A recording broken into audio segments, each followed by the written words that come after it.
Hello? Hello, can you hear me? Hi everybody. Sorry it's been a minute. I have no excuses. I just kind of forgot to be a streamer, to be honest.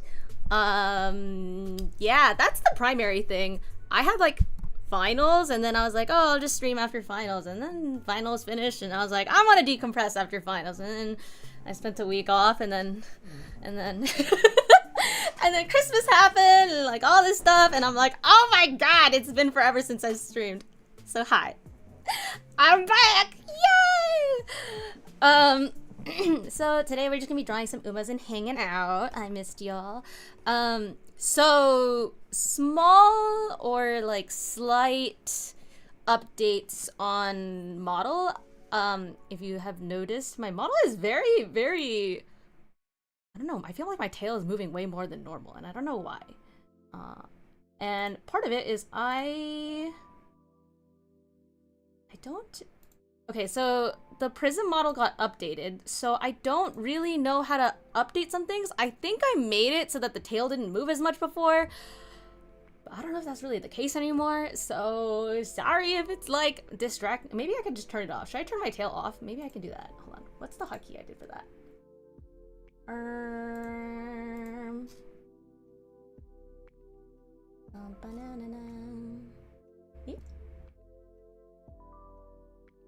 I actually don't know what the hotkey is to remove my tail. Maybe it's because I can't remove my tail. Uh-oh. Ah! Is it this? Nope. This? Ah! Holy shit, that was scary. Nope. I don't know what it is. I don't know what the hotkey is. Ah! Well, that was terrifying. Anyway. Okay. Well, we'll just stick with it, with how it is. And then also when I was like setting up for stream, my my streaming camera phone fucking died. So then I was like, oh, I have to charge it before I can turn it on. And so then it was like that whole thing, and blah blah blah, and now we're here. Yippee! I just dropped an entire box of freaking paper clips. No! Okay. Ugh. I'm a disaster. I'm a disaster. Alright. Alright. We're fine. I just don't remember how to stream. So I finished Kita-san Black off stream for the Uma charms, and the only thing is I have a lot that are due soon, and I haven't really gotten anything else done. So on my list of Umas that I have to get done, or not have to, but have sketched out but not finished yet, are Sakura Bakushina, which I did on stream, Seiyun Sky, Vodka, Mario Zensky, Daiwa Scarletto, and I think that's it. For the... specifically the Uma Musume claw machine charms. But I want to make other Uma merch. Something I was thinking a lot about is, I know there's some artists out there who do like jewelry, and I've never done jewelry through manufacture before. Actually, what started my art journey a long time ago in terms of selling art was actually, I guess my business journey was, I actually made jewelry. I made handmade jewelry with like hand cut stone and hand polished stone and stuff like that, between me and one of my friends and I, because we would like, she was able to have access to lots of like raw gems and stones, and then I would do wire wrappings and stuff like that.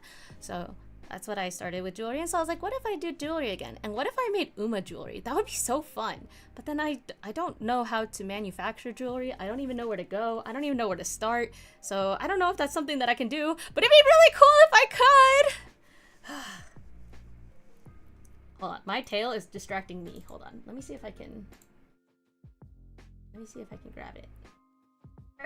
Ah! Good lord. How do I get it to turn off? I can't... Wait, hold on. Actually, I have an idea. This is so silly. Why can't I... Can I turn it off?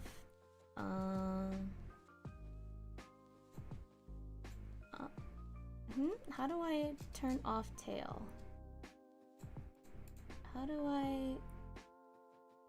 I thought that would work, but it didn't work. Huh. Okay, well, god damn it. I don't know how to use this model anymore. They made so many updates. I don't know anything anymore. Ah!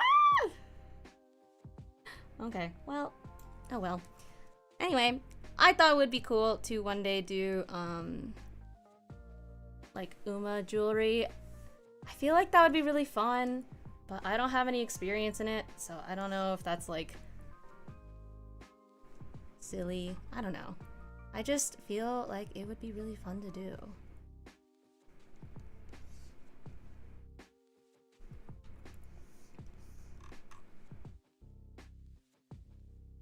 Okay.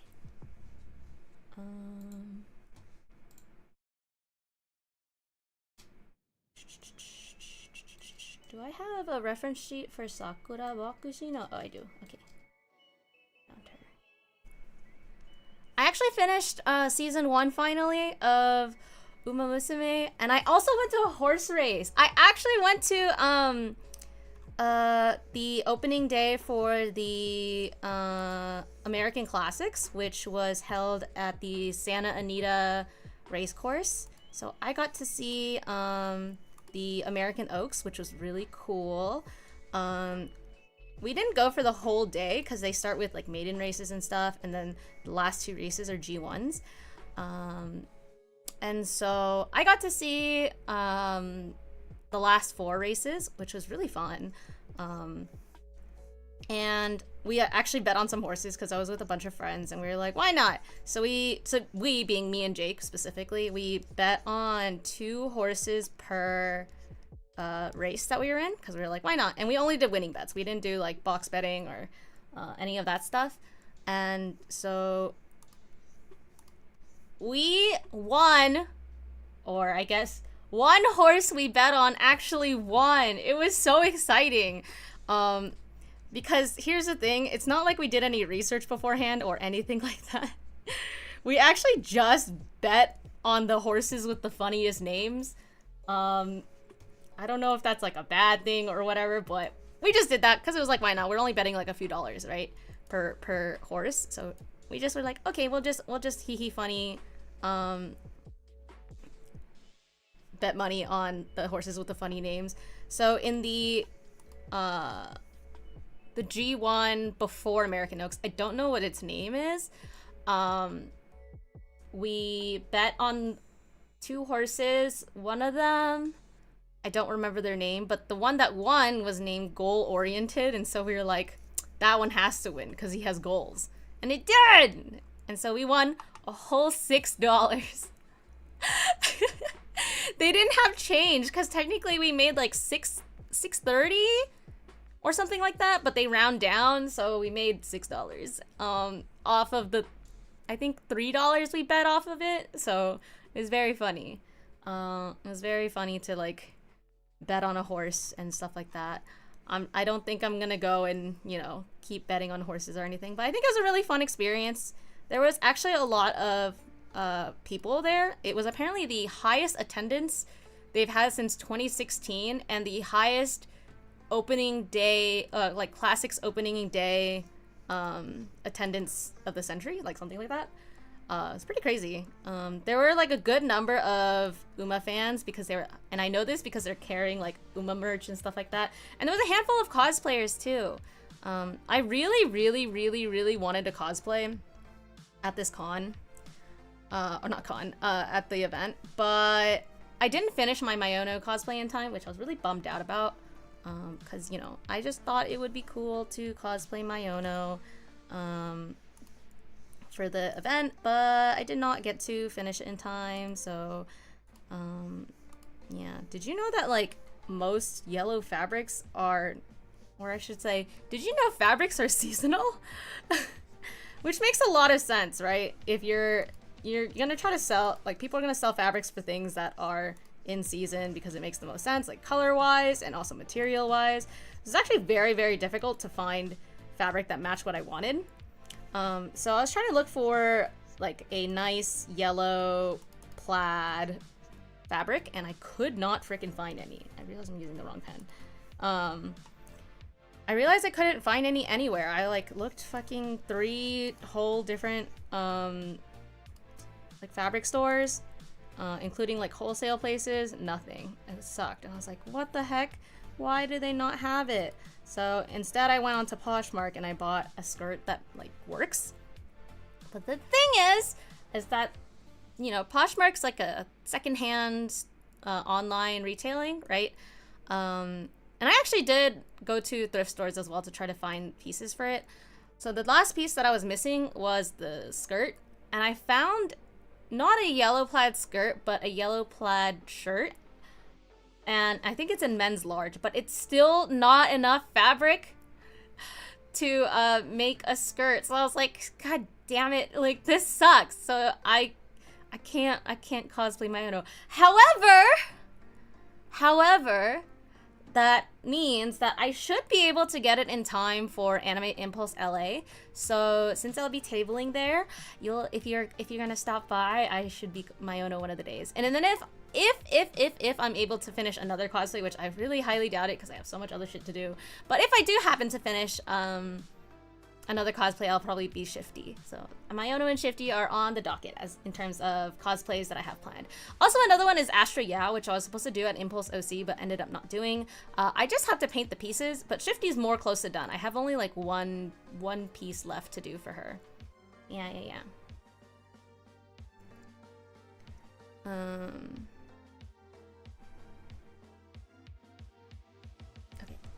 I think I don't use any symmetry at this point.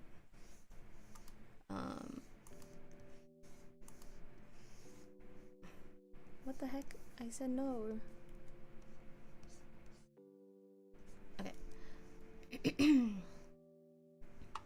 I also was pulling on Uma's earlier, like before stream, and I got Silent Suzuka off of the Major Odober banner. It's funny because I got the like golden horseshoe door, and then like the door opens and it's like Eclipse first, the rest nowhere, and I was like, holy shit, SSR off of a like the discounted daily like paid gem pull, holy shit. And then I see her shoes and I'm like, those aren't Major Odober shoes. Whose shoes are they? They're like really simple.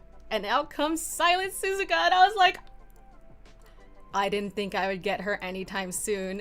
The fact that I got her right before the CM and like I can run her in the CM, oh man. I have to try to train a Suzuka in like 2 days. So yeah, that I'm not sure what I'm gonna do, because I made a okay Taiki shuttle for the CM, and then I've made like an okay Miao, I think. It's like not great. It's definitely just like fine. But oops.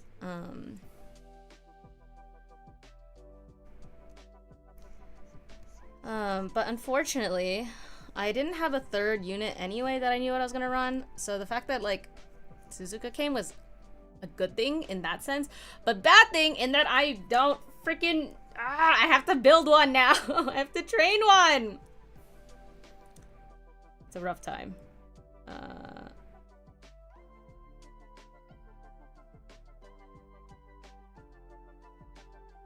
Yeah, so I'm not sure what do.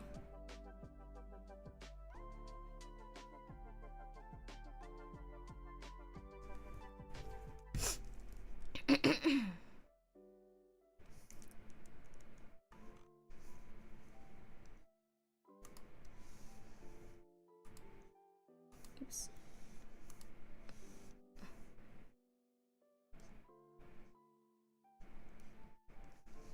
was also trying to decide on which Umas I wanted to prioritize, because right now, I only have 9 Umas online, like available online. That's my first set, so Gold Ship, Ogre Cap, Rice Shower, Harurara, Tokai Teo, Major McQueen, no, not Symboli. Who else? What am I missing? Is that all of them? Oh, Grass Wonder and Super Creek, and Agnes Tachyon. I think those are the last 3. So I have those online on Etsy already, but I don't have the other ones online yet. And the only ones that are not online at this time are Symboli Rudolph, Silent Suzuka, and Miona Top Gun. And I'm hoping that with this next set of Umas that I'm releasing, which guaranteed is going to be, at the very least, like Kita-san Black, hopefully like Seiyun Sky, hopefully Sakura Bakushino, hopefully Vodka. Like, hopefully I can get all these done and I can release the next like 5 to 9 Umas online, because I don't want to release like partial sets, you know? I just really want to try to put as many together as possible. So I just feel like it's easier. But I also don't know if for things like Uma Musume or gacha games or whatsoever, if it's better to list things separately or list things in like a set, you know? If it's like all the same IP and they're all the same type of thing, should I just list it as like a variant, or should I make like a whole new listing? And I always ask myself these questions when I'm trying to decide on what I'm gonna do with merch. Especially now that I'm gonna be doing way less conventions because of school, especially in this upcoming semester. So, you know, trying to be a little bit smarter about optimizing my online store to be able to continue to have a presence. Because I do know there are a number of people out there who like explicitly look for me at cons, which I think is very sweet, and I'm very touched about that. But since I'm not going to be as many conventions this year, I have to step up my game, you know?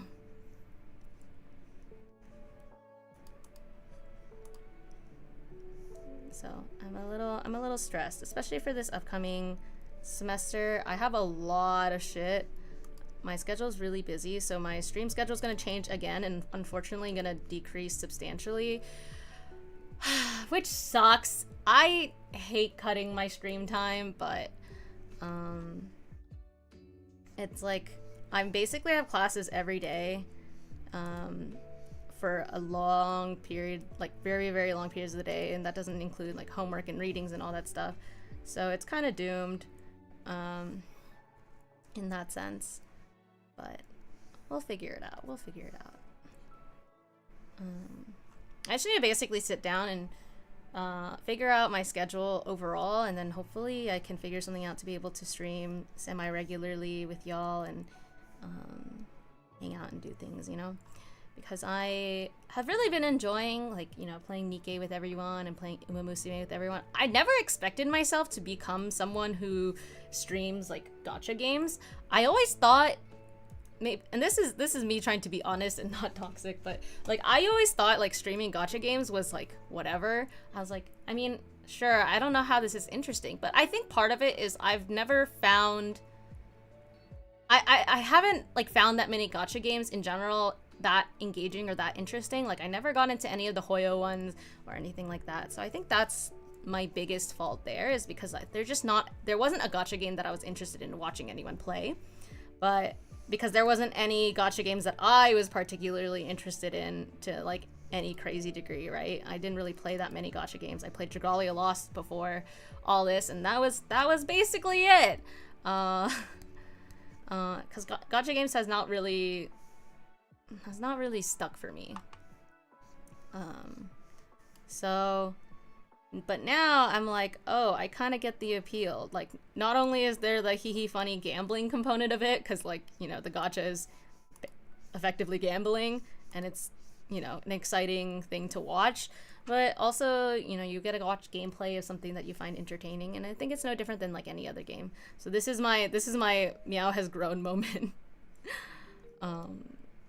Because I always see people streaming like Genshin and Honkai, and I just like, there were so many creators that I watched that did that or started streaming that a lot, and I was like, man, I'm not really interested in watching these streams of theirs because it's not a game I care about. Which I think is like a normal thing to do, right? Like if you're not interested, then it's okay if you don't watch the streamer, right? Like play whatever game. But I was like kind of bummed out because it's like now I feel like I'm missing a whole third of their streams. So I never expected myself to start basically playing a bunch of gacha games on stream because I never really thought of any games that that would fit the bill to be able to be entertaining to play. But the Nikkei community has been very, very kind and supportive and like urging me to continue playing. So I was like, okay, I will definitely do my best to continue like streaming Nikkei content. And then Uma Musume is just, I've been waiting for this game for eons. And so I love that like other people love this game too, and I'm happy to share, you know, my really abhorrent number of hours that I've put into the game, and the knowledge I've gained from all that with everyone. Although I will say I'm not a I just realized it says I'm drawing Siren and that's literally false. What the fuck? Hold on. Sakura Saku.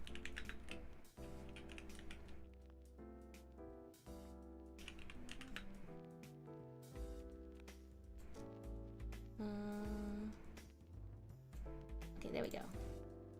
Sorry, I did not realize I had that fucked up. Anyway, yeah, so conclusion, growth moment for Miao. I have realized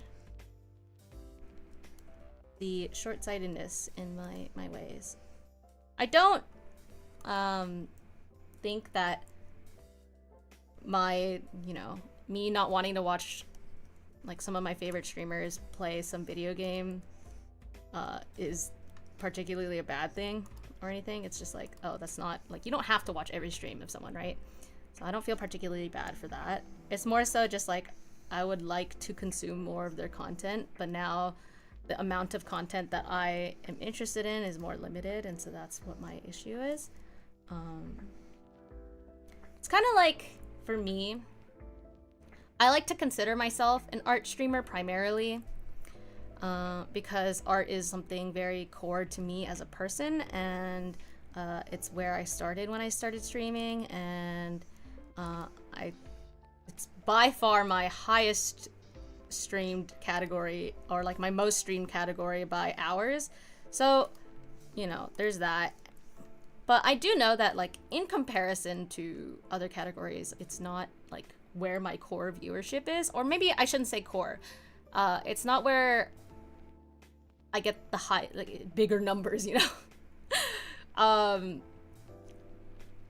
But honestly, it doesn't matter that much to me, if that makes sense, because I'm just happy to be drawing and hanging out, and even if that means that I'm not making like, I'm not getting like the same viewership if I were playing other games or whatever, and playing the socials game, you know, I'm just happy to be here and drawing and whatever, and that's why I don't want to abandon that part of my identity if I can, because I do know there are people, and I know that there are like regulars who come by who just like to sit down and put my stream on in the background and, you know, just kind of use me as white noise.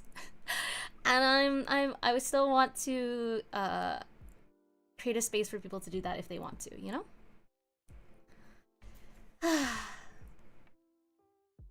Yeah. Also, okay, I feel like this is something This is something that I have been thinking about recently because I started playing Magic the Gathering. I never expected myself to do this, right? I never expected myself to get into Magic because part of it is card games are so expensive. Card games are so expensive. I don't know how my friends do it. Like, it's crazy. So, I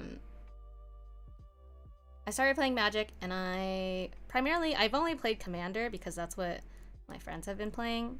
But I'm gonna be honest, I don't think I like Magic all that much. Is that a controversial opinion?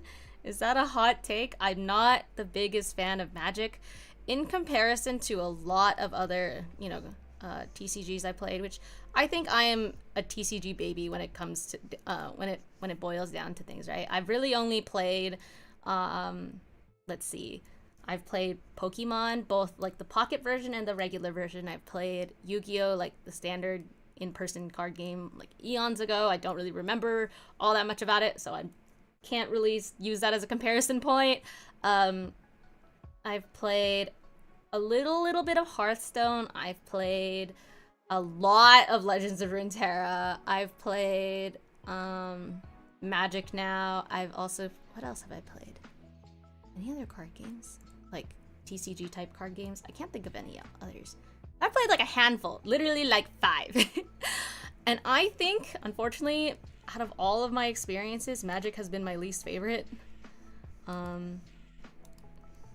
I know that Magic is considered to be very core to the, birth of modern TCG and stuff, but it's just not, it just wasn't cutting it for me, especially Commander, because Commander just doesn't, if your turns end up being kind of long, you're kind of there for forever, like waiting. And say even people take like 5 minutes per turn and you're playing with 4 people, you're still waiting 15 minutes in between each thing, like in between each turn before you can go again. And, I don't know if I really like the concept of what is it called? Like an arena type like multiplayer card game. I just think that they're not as interesting. I definitely prefer 1v1s, so I can't say how it feels to play Magic as like standard, because I have never done so. So I will not say Magic as a whole is not interesting, but Commander has not been very interesting to me. I gave it a lot of opportunities, I think. I played quite a lot, like quite a few hours. I think I played something like, I don't know, like 10 to 15 hours of Magic. I think that's a decent number of hours and a decent number of games to like say that I've played a number of it. And it just didn't hit. I don't hate it, okay? I think that I can see where a lot of games drew from it, but I think things like Commander, where you have I was talking to Jake about this specifically, but the Commander, you have 100 unique cards, and you're playing with multiple people, so they also have 100 unique cards, and then also on top of that, like, you have to draw land for mana, and in that 100 unique cards, and so I think it's just you're way more likely to get like draw screwed, right? And that's always the case in every card game, right? I think you can get draw screwed in like any card game, but now you also have to, you could get mana screwed in card game on top of it, because like you might just not draw land, so then you're getting draw screwed plus getting mana screwed. It's just like, damn, that sucks.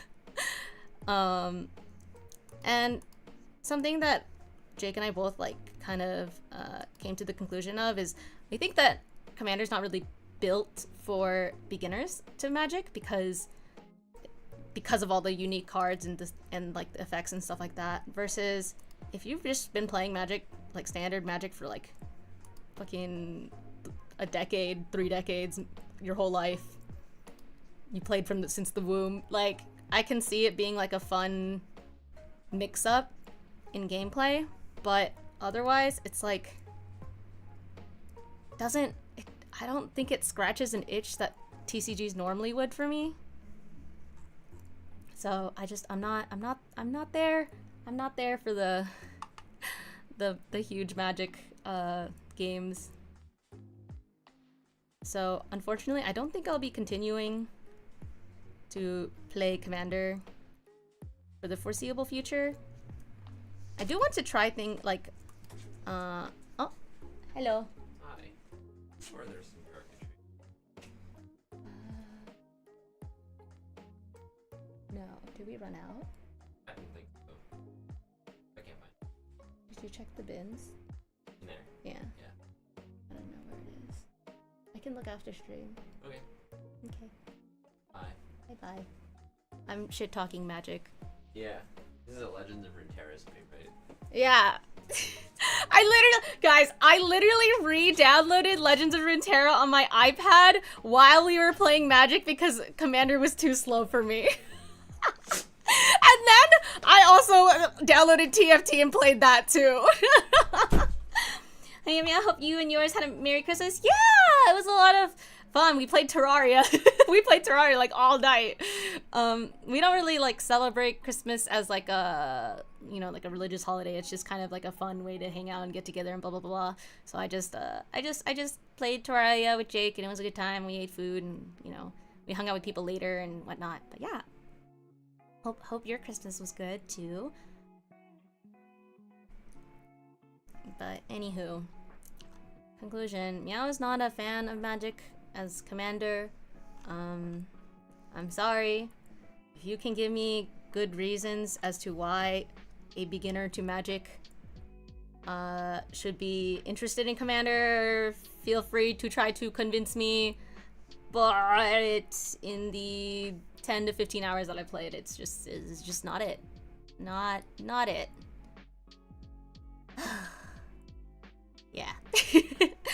And as I was playing Magic, it honestly just gave me the itch to play Legends of Runeterra. And I was like, man, it's been a really long time since I've played Runeterra. What a coinky dink. My girlfriend is playing TFT next to me right now. I haven't played TFT since like set 4 or set 6 or something. It's been a really long time since I played TFT. So I just played like one single game and I'm like, maybe I want to get back into playing this too. Rage baiting your friends. You know, I haven't broke the news to my friends yet. I'm a little worried that they'll be upset that I'm not all that interested. I'm not trying to rage bait them. I just don't think it's like, as a beginner to Magic and as someone who's played a handful of TCGs, it's just not that engaging or interesting. It's great because I can do whatever I want while she's distracted. Are you making her into an iPad kid? Did you hand it to her on an iPad? Oh my god, the UI for TFT on iPad is so crazy. I've never played on iPad before, or like on mobile. I was like, whoa, this is a crazy experience. I've only played on PC, but it was interesting. I definitely don't think you could play like high rank on iPad or anything because you can't reroll really quickly. There's no hotkeys or any of that unless you manage to plug in like a keyboard or something. So yeah, I don't think I would play a shit ton. She iPad kids herself. Honestly, understandable. Honestly, understandable. I was very anti-iPad. Not anti-iPad. I just like didn't really understand the appeal of a tablet for a very, very long time. Because I was like, I wanted to have a bigger screen to do things that it's like I want to do that's not on my phone, that's still portable. I would just use a laptop. Rah! I'll just use a laptop. But then I'm like, I mean, the touchscreen's kind of nice. And like, also there's just like, it's a lot lighter and blah, blah, blah, blah. And so my iPad Pro is literally bigger than my laptop now though. Sometimes we're on about and her ass is playing TFT while we're trying to talk in Target. Honestly, that's like sometimes me and Jake with each other when we're out and we're like, one of us is playing Uma Musume. Because Uma is like, you know, you've had to pay attention an amount, but it's not timed. Yeah. Or walk or talk. Yeah, it's just, it's easy to get distracted, you know?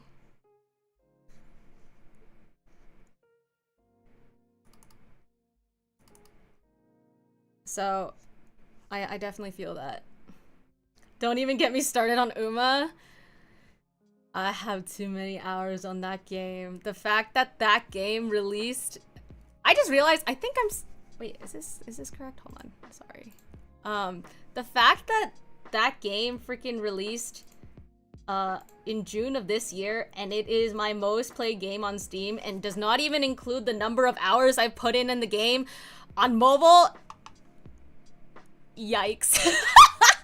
What? What do you mean? What do you mean I have the most hours in this game out of every other game I played this year? What do you mean? That's so crazy. Now in Nikkei, it's a question of whether I feel like playing it in public or not. Okay, I hear people say this all the time, and I'm like, first of all, I don't think people give a fuck about what you're doing on your phone. Like 99% of the time, I don't think people can even see. And the other part is, who gives a fuck? What if some stranger thinks I'm a gooner? Why am I not allowed to be a gooner? Can't I be a gooner? Can't I just have Nikkei out? Can't I just play Nikkei with hot girls? What if I just want to look at hot girls shooting guns? Isn't that an okay thing to do? Why is it so... Why can't we do that? It's on a tiny little phone. It's not like you're like, oh, you're scandalizing the children. It's like, the children shouldn't be looking at my phone. Rah!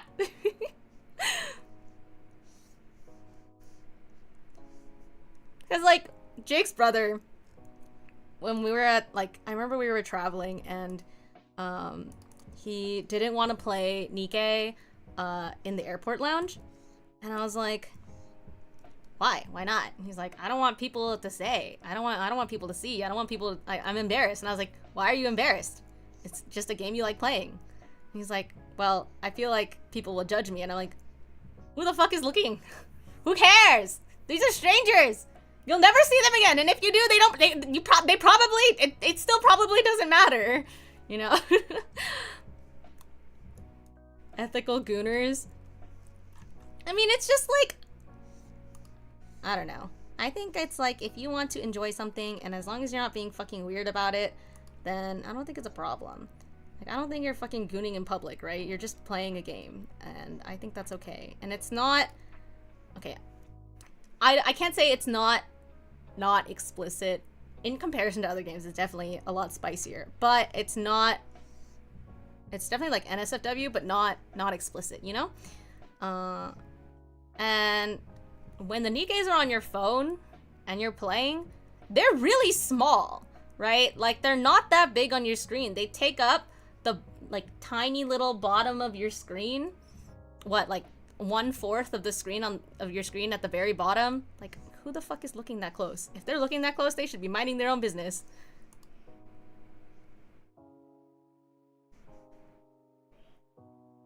So I'm like, why limit yourself? Just play the game. I will say though, I have this, I don't know what it is. This has been happening to me recently, where I go to restaurants with my friends, right? And we're just talking and something, and then our waiter just starts chatting us up and just like starts interacting to us based off our conversation. Like, for example, we were talking to our friends, like we were hanging out, catching up, you know, whatever, like the day after Christmas, and then one of them was asking like what we were doing, and we were like, oh yeah, we just been playing Terraria, and then our waiter was like, oh yo, Terraria, I love Terraria, and when I'm like, blink blink, that's cool. Why are you engaging with our conversation? And like, you know, on my side of the table, and I'm sitting like against the wall, I am playing Uma Musume, and he comes back around like a little bit later and, you know, gives us our waters, and he goes, oh my god, Uma Musume, don't even get me started. And I'm like, can't I just do my career in peace? Why are you watching me play video game? Why are you commenting? So I guess in situations like that, I'm like, I get it. But like, most of the time in public, if you're like on public transit or whatever, like I don't think it matters, right? Just be aware of your surroundings, as in like don't block people, like the normal thing to do, and then you know, play video games, play whatever you want.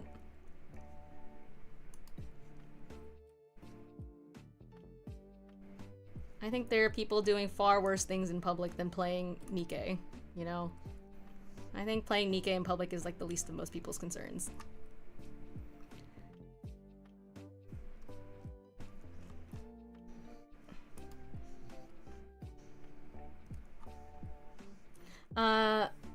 They opened an anime store in San Francisco, and as I was checking out, one of the employees audibly PogChamp saying, "Yo, another Nikke player. We had a good chat about the game." See, that's fine. I think that's fine if you're like in a place where like a hobby store or something like that, like something like a specialty type store. I think it's okay to make conversation like that, or like, you know, that kind of thing. But I'm like in a restaurant. I was like, literally, I'm just trying to have my lunch with my friends. And then like I'm not at like an event or anything. Like can I just have peace? It also reminds me, I don't know if I told this story or not, but the other thing I was reminded of, as in like the other experience I had with waiters like coming up and talking to us was I was with my friend and I was talking about Mogu, because you know, Mogu and I talk sometimes, and we had just played out, and like I was just, you know, talking to my friends about what we were doing and blah blah blah, because these are my friends from back in my esports days,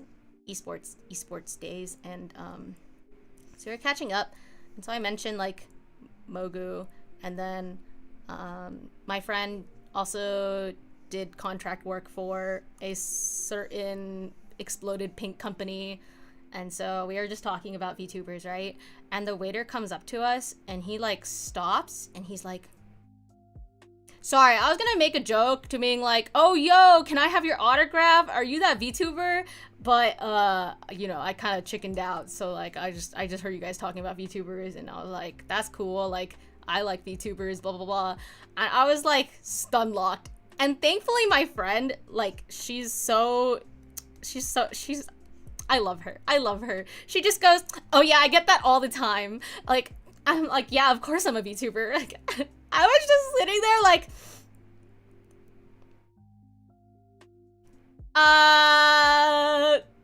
if you're a VTuber fan, I feel like you would know, like, general VTuber etiquette to not, you know, not do that. So I was like freaking the fuck out, being like, this is fucking weird. But thankfully, thankfully my friend stepped in and like kind of clutched it, because I just was like so stun locked, because then he was basically like kind of low-key like nudge like, who do you know kind of thing, and I'm like, oh,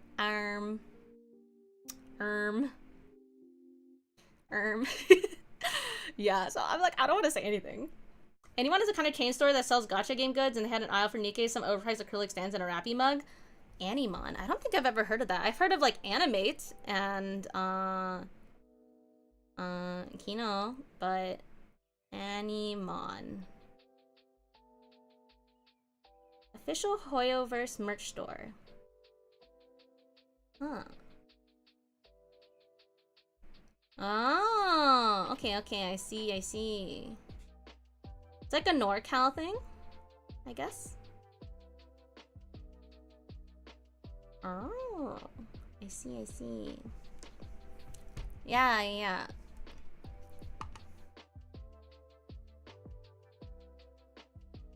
That's very cool. I don't really live in an area that has a lot of weeb stuff. Surprisingly, where I used to live had more weeb stuff, like nearby-ish.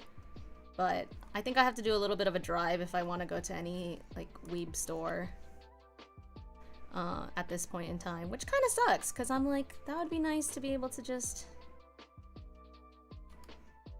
go sometimes, but there's not really any like weeb shit around here and nerdy stuff, so I'm kind of on like a little island. Like, there's stuff, but like further out, you know? One of my Rappy acrylic stands is $50. Sheesh! I think the official ones, because I bought, when I was in Texas, the official Nikkei store, like, or I guess Nikkei had like an activation there where you can like, they had the store and like a pop-up and stuff. And I bought 2 acrylic stands, like the really big ones that they have. And I think they're $30 because like they're single-sided, and even though they're kind of big and they're like giga mass produced and stuff, so you know, compared to oops, I just realized I fucked this part up. Compared to, you know, smaller production of like artists producing it, it's not like, or they can sell it for cheaper. So $50 is pretty crazy because I bought Liberalia and I bought Cinderella, like her original skin, not the glass slipper one, because I just wait, did I get the glass slipper? I don't actually remember now. Maybe I did get the glass slipper. I love purchasing imported goods now. It's great. I feel like maybe it's like a regional thing. Maybe it's because I got it in Texas, and Texas, like, you know, cost of living is like lower and stuff, and so they lowered the price. I don't actually know, but on the official merch store it was like $30, which is definitely a lot more reasonable.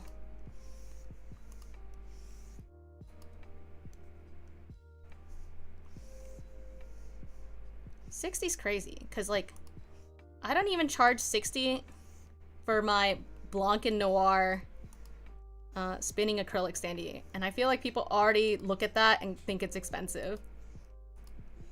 And I'm like, sorry, it just costs a lot to make. My profit margin's not very big because I don't want to make it too expensive, and it was like a for funsies project for me.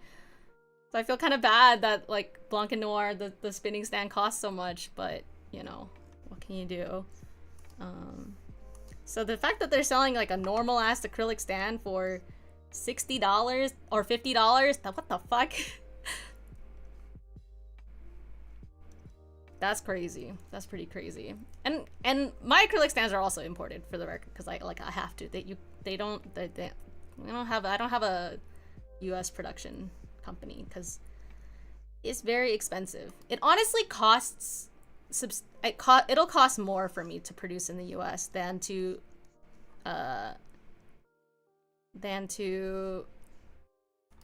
manufacture abroad and then import it. Which is silly. Which is so silly. I don't know why any of this shit is the case. It's so annoying. Speaking about imported goods though, for Christmas, I got Jake one of those thoroughbred plush, like the horse plushes, like the real horse, the little chonky guys. So I got him one of those for Christmas, and oh my god, it was so expensive to ship. Oh my god, shipping was so expensive, and like plus like it includes like an import fee. I think they paid ahead of time, and I was like, holy moly, god damn, this is not cheap. And like the thing is too, I misplayed a little. I didn't realize which direction that their measurement was, and so I think they measured it lengthwise instead of height, which is what normally I feel like people typically do. So it was actually smaller than I expected, which made it even more of a bummer. But it's okay, it's super cute. That may be an apology gift for me to get someone, because a friend of mine bought the new Blanc skin in anticipation of it matching a Noir skin soon after, only for that to appear untrue. Oh yeah, I think people, I think there was an artist who did fan art, and then it got like passed around as a like data mined and all this stuff, but that's not the case and whatnot. Yeah, I kind of recall.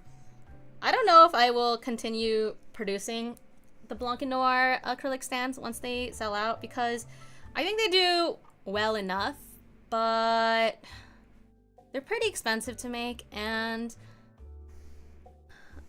I don't know. I don't think the popularity of it is enough for me to warrant spending that money on it, you know? Like, there's honestly only a few types of really high skin or high what is it? High effort products that I feel like are worth reproducing, like certain enamel pins and whatnot. So it's not me trying to like rush you or anything like that. I have plenty of stock as it is.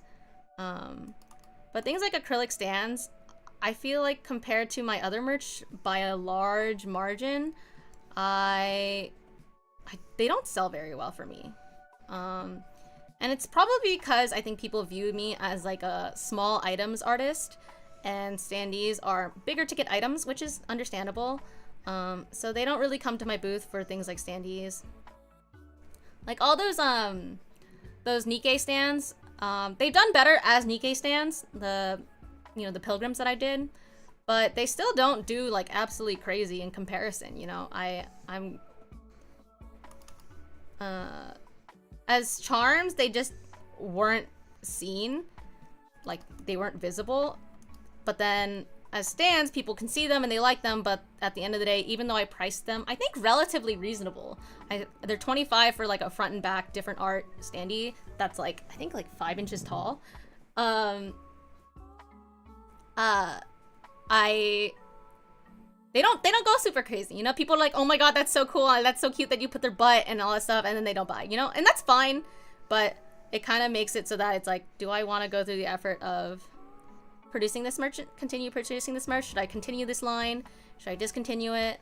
Like also like my Uma stands, they don't really do super well in comparison to like my charms. So, you know, it's like I have to think a lot about what I want to continue stocking, because it takes up a lot of space. Oh no, please don't advertise your amazing, beautiful merch to me, or the horror. You wanna know something funny? I was told that, so Duck, I hope it's okay to share this with chat, but basically, Duck did a Secret Santa and got something from my store for their recipient. But then also apparently someone else had also ordered something from my store for the same Secret Santa like event, and I was like, I'm so surprised. Honestly, like it kind of is, it's very touching to hear like people enjoying and like hearing people's experience and like reactions to my art. It's nice, you know.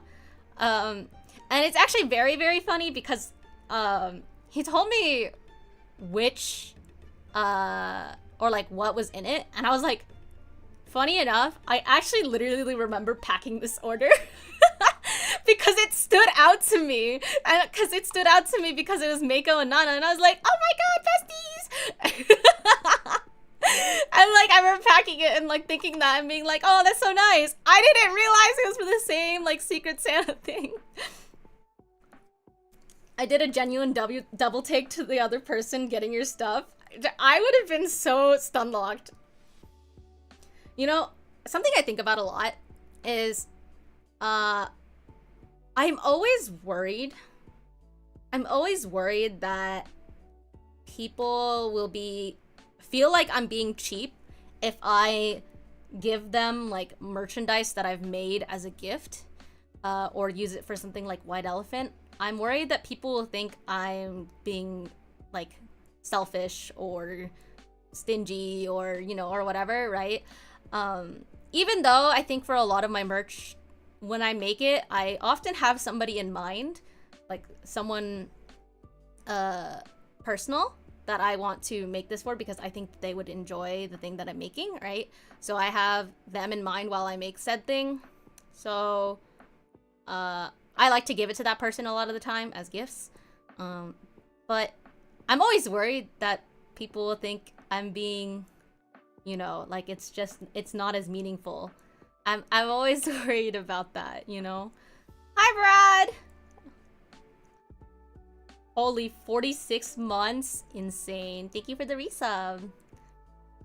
Yeah, I don't know. Is that weird? I mean, I feel like that's not really something that I think a typical person would probably be able to answer, but is it, like, if you were to get a gift from somebody, and it was like merchandise that they made, would you feel like weird about it?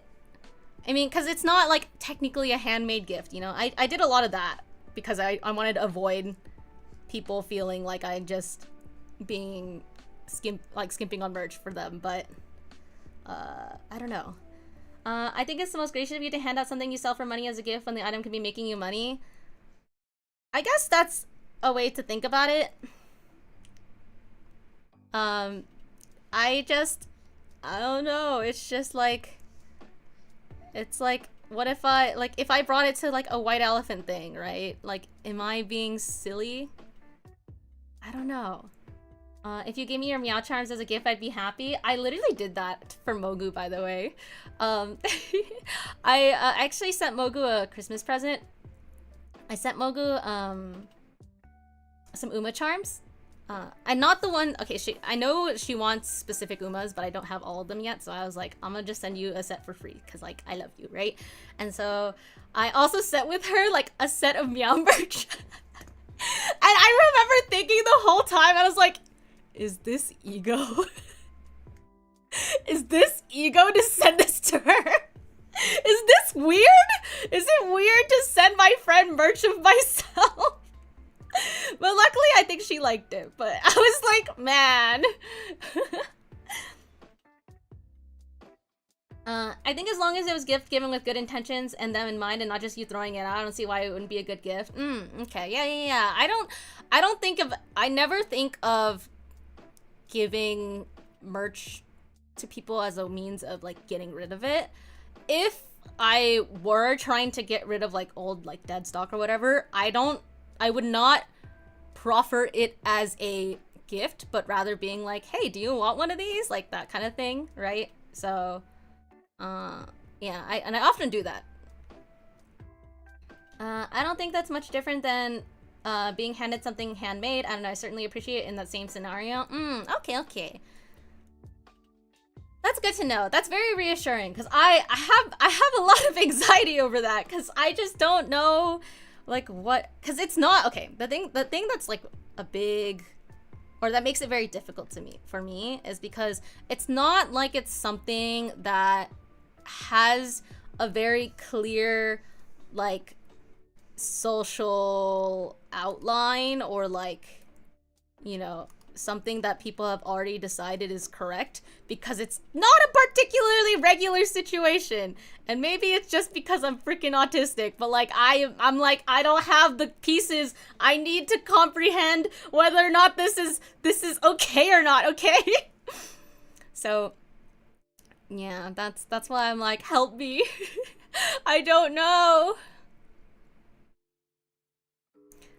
I did a lot of handmade gifts though. Like, gift giving is not one of my love languages, I would say. Maybe I don't know if it's the bottom or not. I don't care. How should I say? The serotonin I get from getting gifts is not nearly as high as it is when I give gifts. Especially if I've put a lot of thought into it. But I think that comes from making somebody happy more than it is like, you know, the interaction of giving a gift, right? But I'm not entirely sure. I haven't really thought about it in that much, but I would always give handmade gifts to friends in high school and like middle school, high school, even in college and stuff, as like Christmas presents or birthday presents and things like that. Partially, okay, honestly, I will be completely honest, partially because I was fucking poor. Like, actually, so, like, you know, I get people being like, oh, yeah, you're poor, and that's why you make a hand game gift. But, like, you know, I would do custom art for friends and stuff like that. Like, I would draw friends, like, do, like, an illustration of a friend's OC. For my best friend's birthday, before she went off to college, I made her a print of us. Because I was like, I love you, and I'm gonna miss you so much, right? And, like, she really liked it, and, like, that kind of thing. So I'm like, I've always really, really enjoyed giving people handmade gifts. Oh my god, I painted someone, because I used to do painting, right? And this was the first time I really ever painted anime or like drew anime in my life, because I've mentioned before, but I was not an anime artist starting out. I did not draw chibis. I did not even draw people. I drew trees and buildings. That was what I liked drawing. So, but for my friend, I got a giant canvas, like I think like 18 by 24 inches. And I painted her the entire, like, the main cast of Arion High School Host Club for her birthday. Because I knew how much she loved the anime. So I had painted that for her. And that was the first time I ever tried painting, like, people. So, like, things like that, you know? I like just, if I can use my abilities to make somebody happy, I'm more than happy to do so. If you had anything to do your dead stock, I'd spread the joy and turn it into advertising. Oh, if you need to get rid of those gorgeous enamel pins. See, enamel pins are the one thing that I'm like, I think it's fine to have enamel pin dead stock, but in reality, I don't really have enamel pin dead stock. I think the thing that's the slowest is probably like my my original Omamori and stuff, which is fair. I think originals don't do super crazy, but they do decently well, right? But enamel pins do pretty well for me, and I think people are willing to shell out the money because they are really nice. So maybe in the upcoming, you know, year, I'll spend more time drawing enamels and spending time making more like those high effort things, since I won't be able to have as much time to make, you know, the constant grind of like a set of umas and stuff like that, right? But anyway, like I've still given away like pins and stuff like that to people, like even my big pins. I think my least sold pin, my least popular pin, is the Link and Zelda pin, actually. And to be honest, I'm not incredibly happy with how it turned out. So it doesn't even bother me all that much that that's the case, but I just don't know what to do with this stuff, is like a bigger part of it. Handmade gifts always seem more valuable to me. That's, yeah, I mean, that's the hope, right? Is I hope that people like the handmade gifts and whatnot. So yeah, it's more so when the line gets a little blurry, when it turns into like merch. Is that cheating? Like, you know, what is considered okay versus not, and blah blah blah blah blah.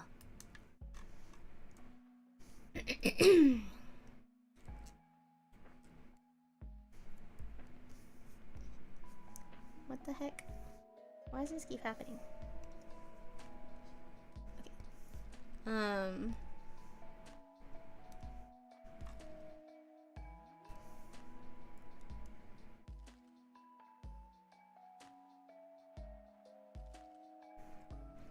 What the heck? Oh, okay.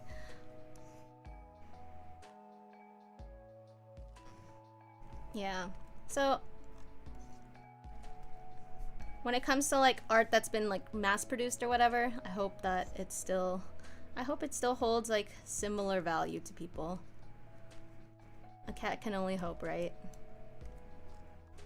I don't think I've made Miao merch in a really long time, by the way. Like, is there any kind of Miao merch that y'all would like me to make in the upcoming months for like 2026? That sounds weird to say. Is there anything that would interest y'all in particular, merch-wise?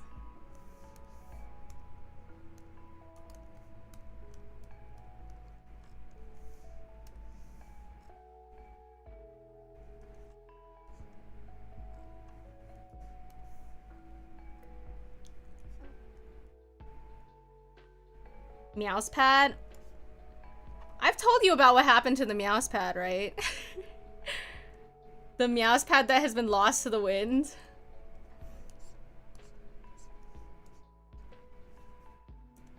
The really unfortunate story. Oh my god. Okay, I will show y'all.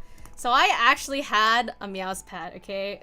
Like, avert your eyes if it's a little too spicy. But I actually had this Meow's pad. This was a long time ago. Okay? I actually produced samples of that. I made two of them. And my friend was handling the orders for it, and she had shipped it out to me. And then it was like basically somehow lost in transit. It like never made its way to me, so I never got the samples. And to this day, I still don't know where they are. I don't know if somebody yoinked it or if it was like the postal person or what the fuck it was, but someone out there has 2 of the only mouse pads in existence as my samples. And they're never to be made again, and I think it's crazy that they're in the wild somewhere, and like, I don't even know if that person knows who the fuck I am. Yeah, they're just gone. They never arrived to me. Yeah, it's Meow's Pad of Legend. Yeah. The sample, yeah, I had made samples. It was like not cheap, okay? I think the samples were like, I think because we ordered in a big amount, I think they were like $30 each. So I paid like $60 plus shipping to get those samples made. Because I wanted to make sure the quality was right, and also like I didn't want the booba to be like super massive, because I'm not super massive. And I'm like, God damn it! Can I say something? Uh-oh. What is that? Where is this going?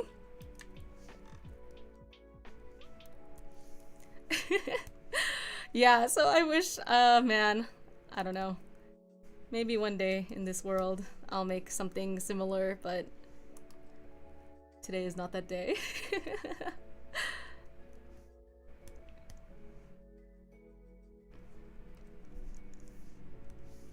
But you should do one that's booty. So about that, I had drafted some up at some point, but I didn't like how they looked, so I never went through with it. And I don't know how many people, because you have to order quite a lot. You have to order quite a lot for it to be worthwhile, right? You have to order like a significant amount for like minimum order. So I worry that I won't be able to sell all of them, because I think you have to make like 50 minimum or 100 minimum, and I'm like,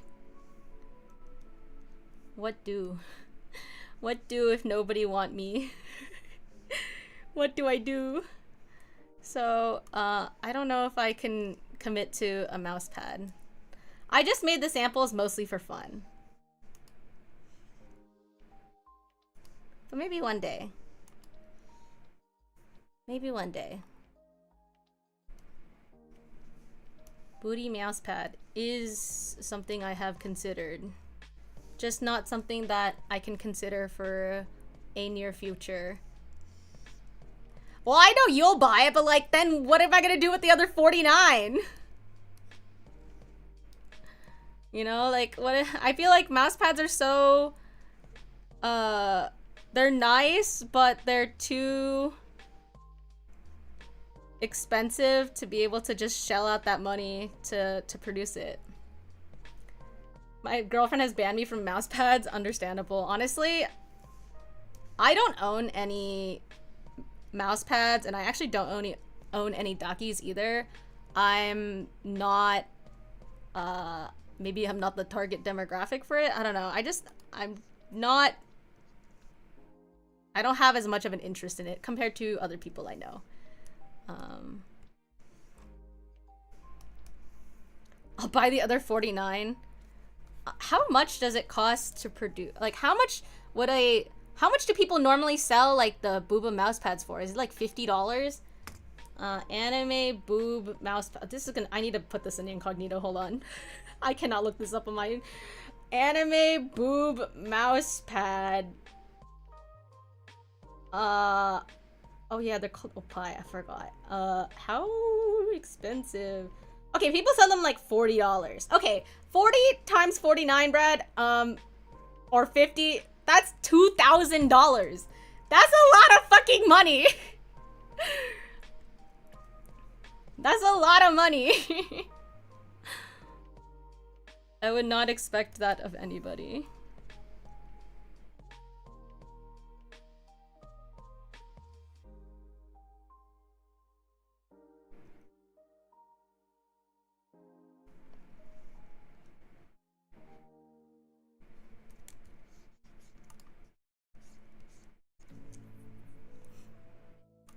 is what it is.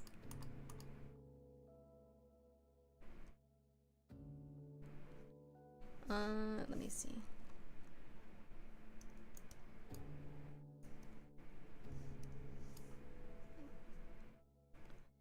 My girlfriend has 2 Nikkei Dakis. One she let me hold on to, but they're actually really tamed. Yeah, that's the thing. Dakis are kind of a lot. Desk mat mousepad would be fantastic. That was what I was thinking when I said mousepad. Okay. Yeah, see, that's the thing, is like I feel like maybe like people would like it, but I don't know if I could sell enough for it to be worth like economical to do. I could probably do like a pre-order thing, but I'm so shy. What if I don't? My ego will be hurt if I don't make the pre-order. If I don't make the pre-order, I'll cry. My ego is too fragile.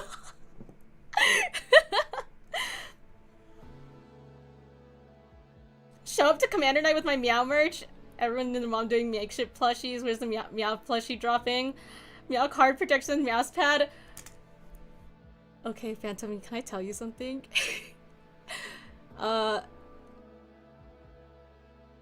Makeshift Meow mouse plushie might be possible. Maybe. But I think it would be cool to have TCG merch, but I don't think I do enough TCG for it to make it make sense.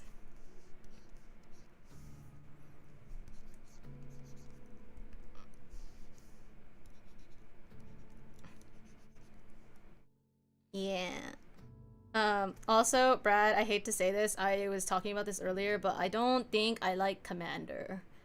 I think I might have mentioned that. I think it's too slow, and I think it's not beginner friendly enough. Because of the 100 unique cards per deck. And the turns are very long, and you have to wait a very long time, and I don't know. I think it's not my type of card game. I haven't tried Standard yet, so maybe I would like Standard more, but I also fucking hate the land system. I wish if they were going to do something like land, that it was like a separate deck. I wish it was not in the same deck. Or if they had a separate mana system like Runeterra and like most other games do. But yeah. I actually think it's really good for beginners because it exposes you to a lot of things. But then if you're playing as a beginner, yeah, it exposes you to a lot of cards, but then the games are like 3 hours. That's the thing, is I was playing a game of MTG. I was playing Commander with our friends, and bro, it literally took me... Before I even got back to my turn, I was able to complete a whole game of TFT, including downloading the game and logging in and everything. So I was like, ugh, it's just maybe not for me. But Commander's fun to me because it's me and my homies just vibing. Yeah, and I think, like, I was saying, I think Commander probably works best for people who are Magic veterans and have a lot of experience with the game, because then it's like, oh, I'm playing a spin-off of a game that I have a lot of I'm playing a spin-off of a game I really, really enjoy. And that's great. How long is a TFT game? Not too long.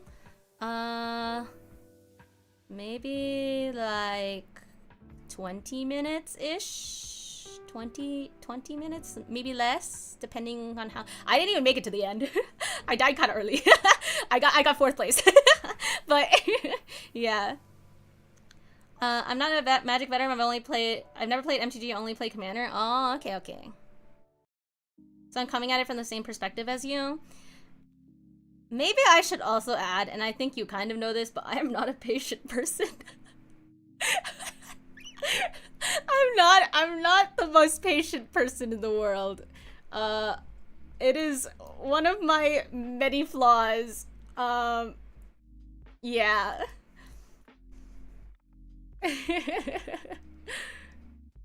What happened to the tail? I thought I painted it. Downloading, installing, and playing a game of TFT before your turn comes around in a 4-player game is insane. Yeah.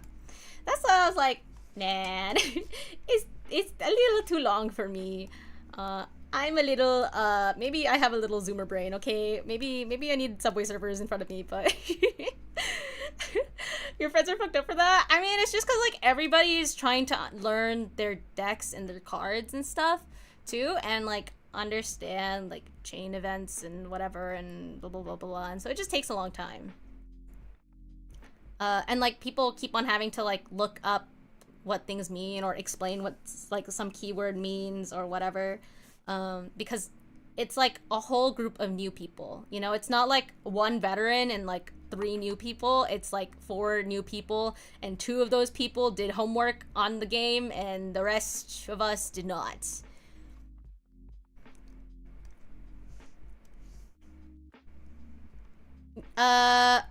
So I was playing with Jake, and he's played, standard, you know, a long time ago, and has also played draft. So yeah. But he has a similar opinion to me when it comes to our take on Commander. And at the very least, our experience with it so far. But I think he's more willing to give it another go than I am, because I'm just too impatient of a motherfucker. Magic doesn't have to be complicated, but it is complicated if you don't know which parts you can ignore. I could see that. Yeah, I think there's just, like, so many keywords, so many interactions, and all this stuff that I think is a little too much for me.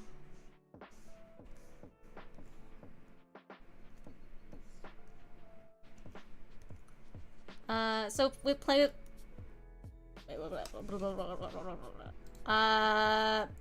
playing with people who understand him as a new player is fantastic.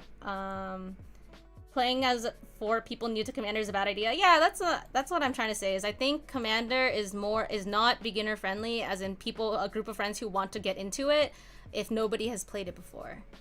I think it's good if you have, like, I think it's good for veterans, not just, like, as in everyone's a veteran, but at least you have veterans in the group. I've been giving Commander a try for a while now because our friends are really into it, but it's a lot to have 100 unique cards for new people, and also adds a lot of RNG. Yeah, like, for example, one of our friends, like, she was also trying the game for not the first time, not like the absolute first time, but she's basically trying the game, and she is a token deck, and she drew 0 cards that helped her make tokens in the whole fucking deck after, like, I don't even know how many draws. Like, she's already gone through, like, 30-40 cards and had not even drawn a single token. Jake literally spawned her first token. Her first and only token. Her commander couldn't even use its power because there were no tokens! You need some people who are commander knowers at the table. Yeah. That was her absolute first time, by the way, I'm pretty sure. Oh, was it? I thought she had played a little bit with him before. Were these precons? No. I don't think so. I don't know if anyone has used a precon, but I think there's people, or I think, hold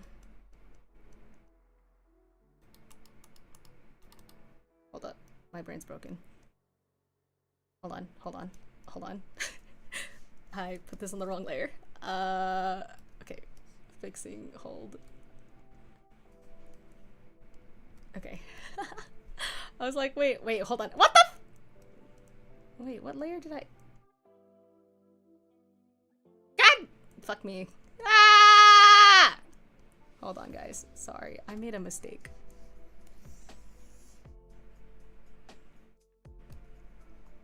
This This is the wrong layer. Okay.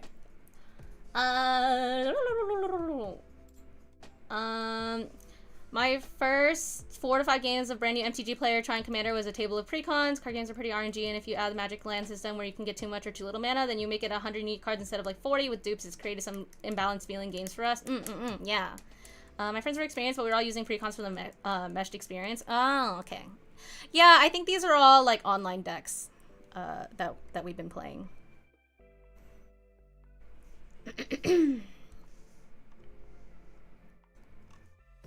Yeah, the power levels of each deck feels too varied.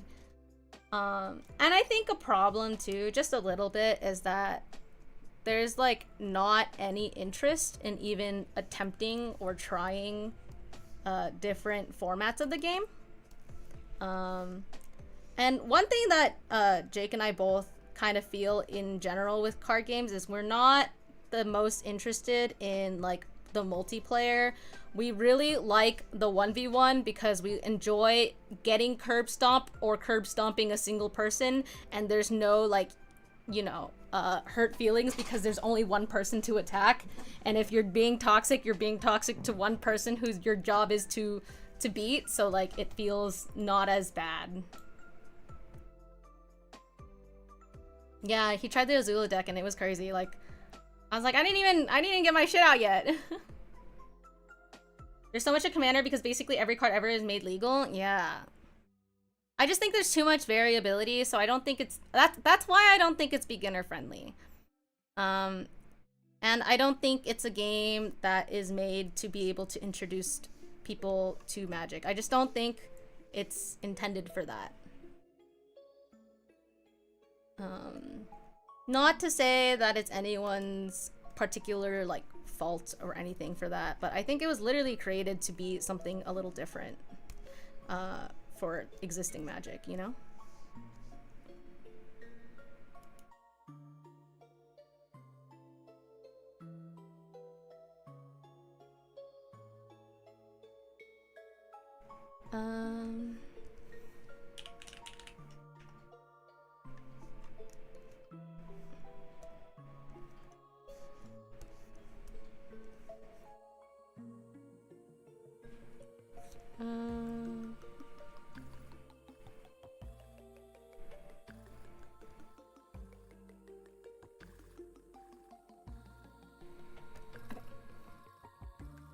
Next time y'all try, if you do, I'd recommend using precons. I don't know if they would. Yeah, I don't know if they would either.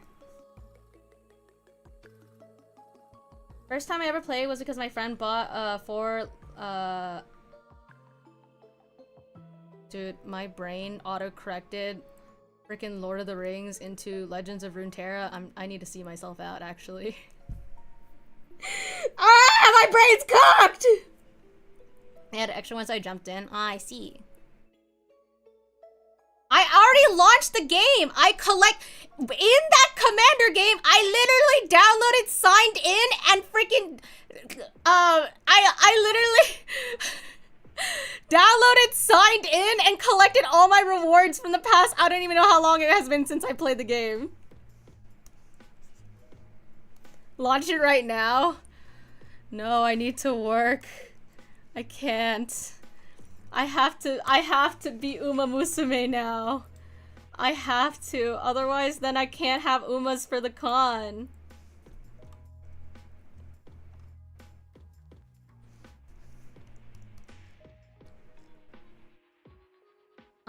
It's funny because I learned Riftbound at a party yesterday and we all used precons, but they accidentally made super imbalanced 2v2 teams. Oh yeah, that was also your experience recently with that. But like, I don't think that one was like someone's like a fault of anyone in particular for that one. I think it was just like a like power balance between decks that are not in the same set is hard. I got a playset of the busted ass Ari promo card.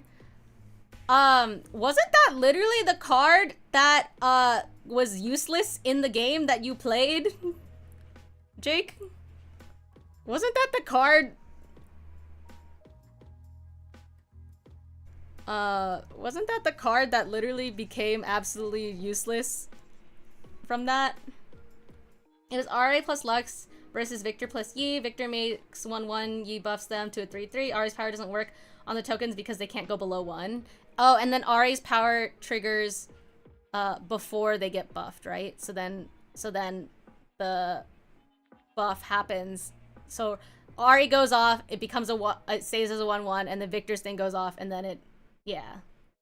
One of the backgrounds added the +2 to the defender, so he would put a 1/1 token and became a 5/5 automatically.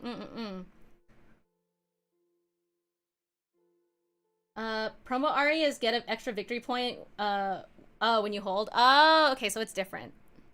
Okay, I see. Okay, can I give you my gripe with Riftbound? Can I use this stream to shit on card games today?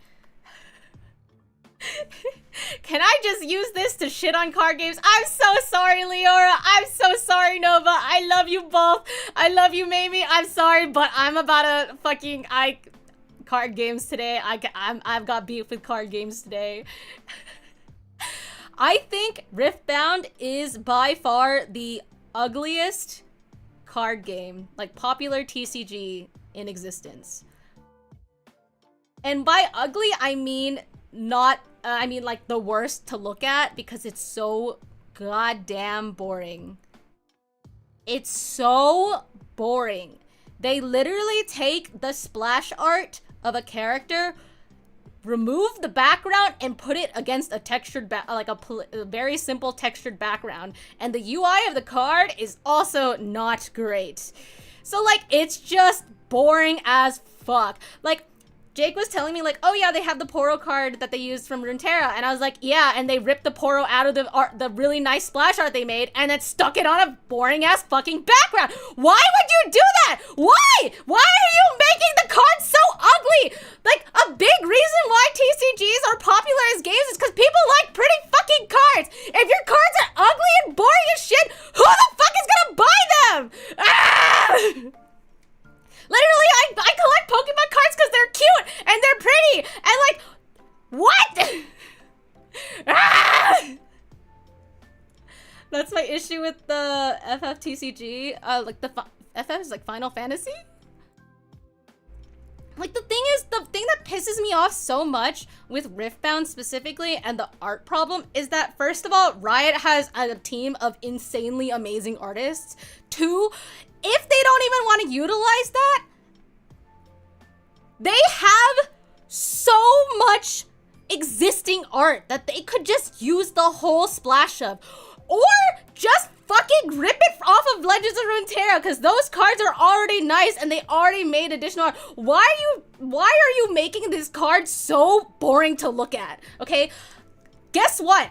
I literally want to learn how to play Grand Archive because I think their cards are the prettiest and most user-friendly, like, in terms of UI. And so I want to play that game because I'm like, wow, I want to collect these cards and I want to play with them. Like, I don't even know how the fuck the game works. I just think it looks sick as fuck. But like, then you look at Runeterra and I'm like, wow, I love League, like what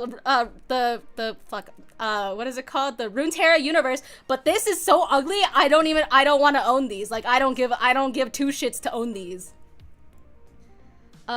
League splash arts for full art cards would be sexy. Yeah. They had so much opportunity there and I feel like they fumbled the ball so hard. Just use pre-existing art and renders of the characters and slap it on plain as background and call it good lazy-ass TCG I've ever seen. That's literally what Riftbound did. That's literally what Riftbound did. I think it's so fucking boring. I think it's the most boring shit you could do, and I think it's like... I think it's just so uninspired. Chad fired him a cipher that gives a masterpiece portrait of the Archer unit nobody gives a shit about. Dude, I love that shit. I don't know what you're talking about. I just arrived and I agree. How dare they? I said that Riftbound has the most boring art and it looks the most boring out of every TCG ever. With all their money in the world, tell us how you really feel. I just wish they made Riftbound physical Runeterra, okay? That's what I wanted! I just wanted them to take Runeterra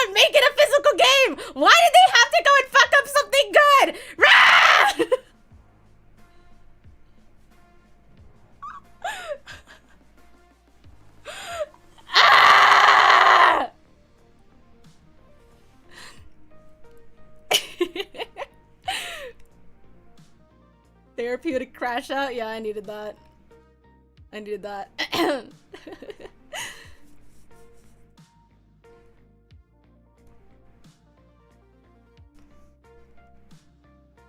Oh, I didn't even finish the lines on this. Oopsies.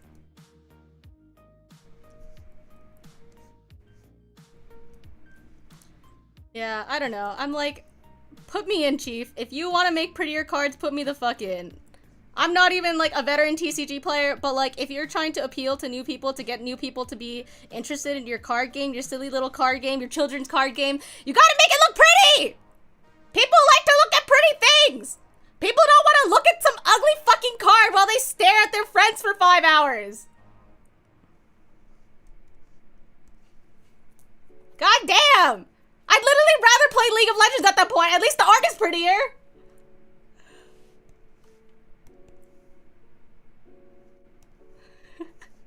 Literally rather boot up fucking League than look at those ugly ass cards. Like, you know, your own TCG is cooked when MTG makes better Final Fantasy cards than the fucking Final Fantasy. That's actually true. That's fair. That's kind of real. I literally thought you were talking about the MTG cards at first, and then I realized that you weren't, and I was like, oh shit. Because I was like, I thought the MTG ones were not that bad.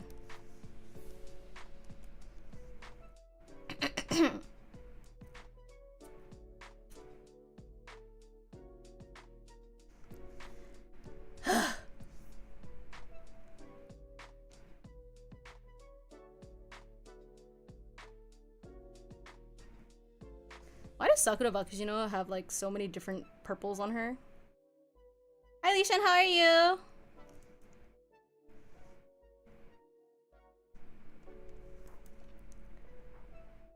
Dude, I need water actually. I yelled for like... I yelled too much. I actually yelled too much. 1 second, guys. My freaking voice, holy shit.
Okay, I am back. I've returned with water and chrysanthemum tea. Holy. Ah. I brought a blanket into my office and I have not taken it out, and it's taking up a big amount of my chair, and I already have like a lap blanket. So I'm like, why did I bring a second blanket? I was really fucking cold. Big good, hope you had a nice holiday. Yeah, I've just been mainly playing games and degenerating and realizing that I have art deadlines coming up and like panicking a little bit. I hope your holiday was also good though. I think honestly my family does a little bit more for like New Year's than Christmas. Probably because like there's people in the family who don't celebrate Christmas, but yeah.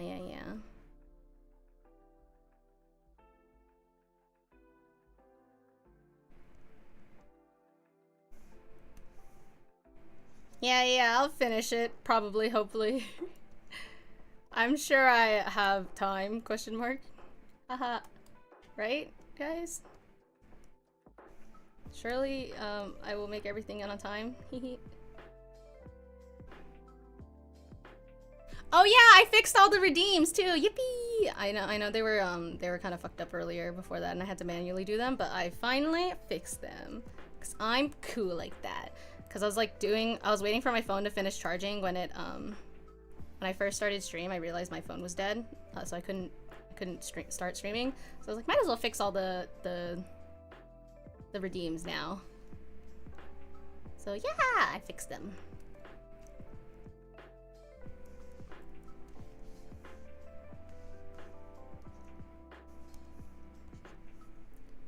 Christmas pretty chill. I celebrate early with family and just had some solo time for the weekend. I basically, that's kind of similar. I ended up spending, like, I did dinner with my family yesterday and then had, like, stuff with friends over the other days. But on actual Christmas Day, it was raining, I think, on Christmas Eve.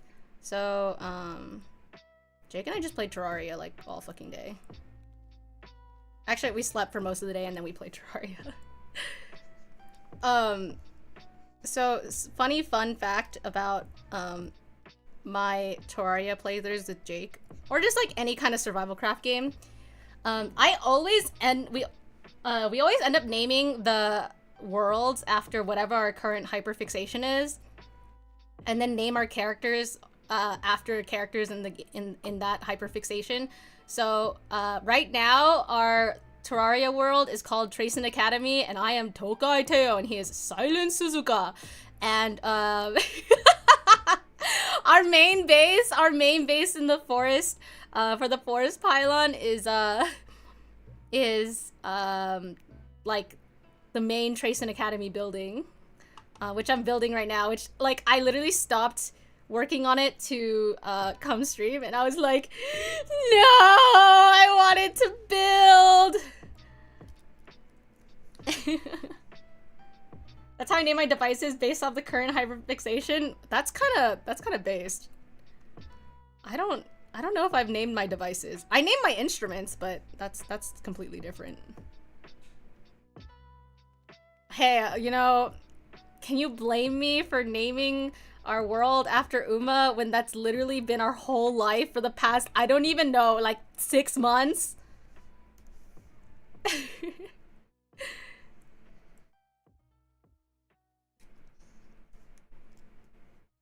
It's been a mix of Fate Go, HSR, and Final Fantasy. Oh, okay. Oh, this is not...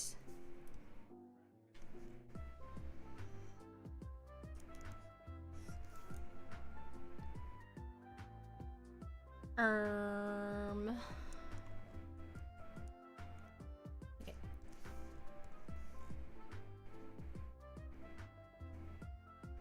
Do you name them after, like, characters, or, like, what do you specifically name them after?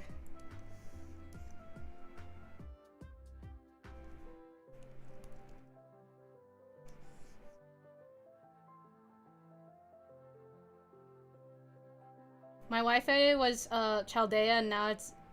I don't even know how to say that one.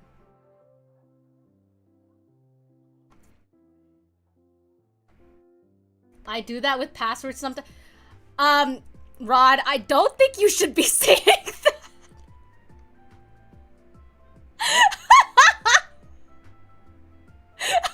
Rod!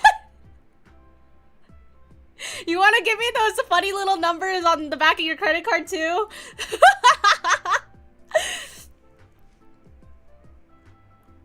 Like, you know, just while you're at it.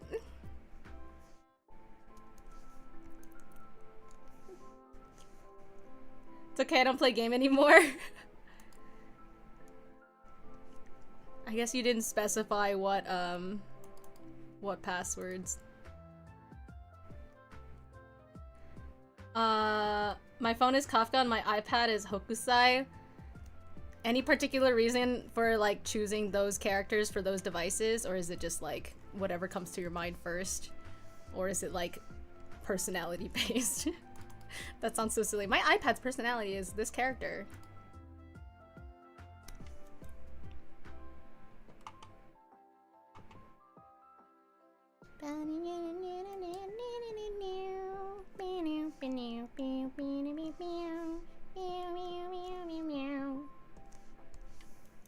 What are my favorite characters at the time that comes to mind? Okay, fair. I don't even know if my phone has a name. I had a name on my phone for a really long time, And maybe it's still the name of my phone, but my phone's name used to be hashtag not sponsored, because I remember when the Pixel first came out, like everybody would like, someone would ask about your phone and you're like, oh, I have the Pixel, and then they would go off on this whole like, you know, rant about how much they love the Pixel and stuff like that, like every person who had a Pixel. And so when I got a Pixel finally, I put it as hashtag not sponsored, because like everybody I just thought it was so funny. My old backup phone is, what are these names? My devices are typically based on the naming theme I've come up with, inspired by Yuki Nagato from Melancholy of Haruhi Suzumiya. I don't know what that is. Honestly, I've never really named my devices, I don't think. I think I just put Miao on everything at this point. You switch sides? Oh no, that's okay. I think if you're in the ecosystem, like if you're on the Apple ecosystem, I understand. I think it's like, it makes a lot of sense to do so.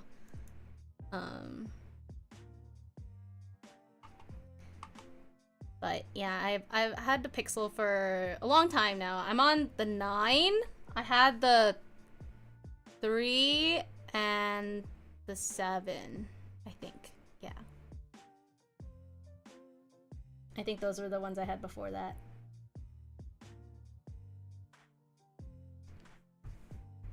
Mine are like ship crew, PC is mothership, the different drives are like cargo hold, salvage bay, and phone is the away team. Wait, that's really cute! That's so cute! What the heck? Why is everyone has cute device name scheming? Bro, what the? How do... You've lived as long as I have without hearing Haruhi, the most prolific animes of the mid-2000s. I think I know the character and not the anime. Haruhi...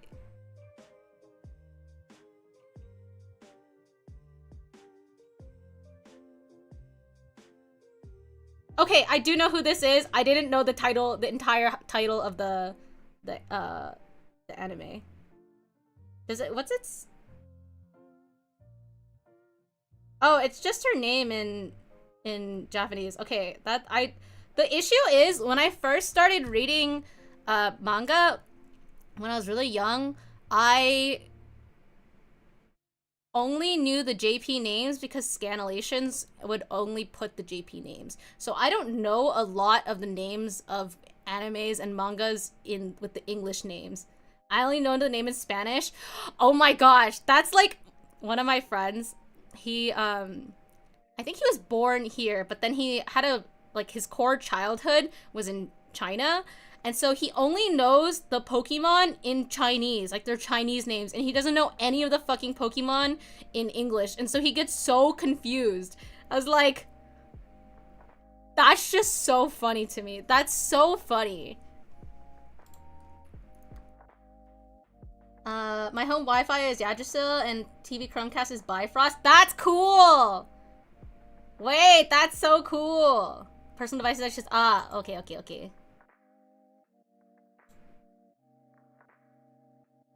See, everything, all the devices in our house, I guess we have our house has device names.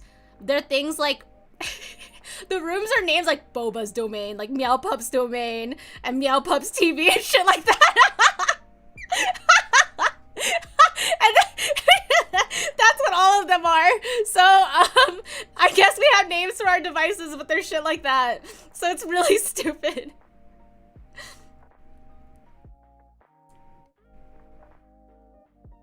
That's so funny. Your home is Asgard? That's cool! That's really cool. I think the house themings is really cool. See, my whole house belongs to my dog, so that I guess we also have themed names for our stuff, but it's all related to our dogs.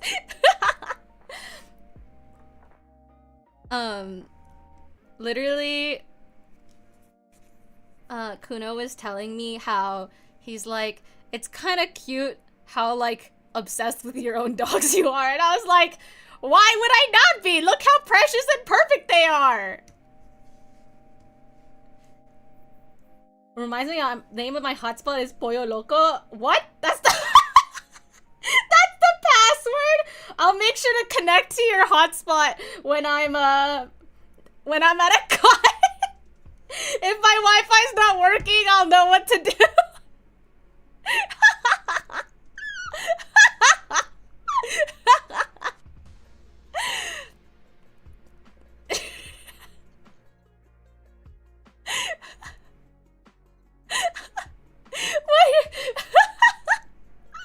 I can't believe you're just like, here's the password to everything. Here's my social security number. I need to change it for Impulse LA now. Yeah, otherwise I'll be in there.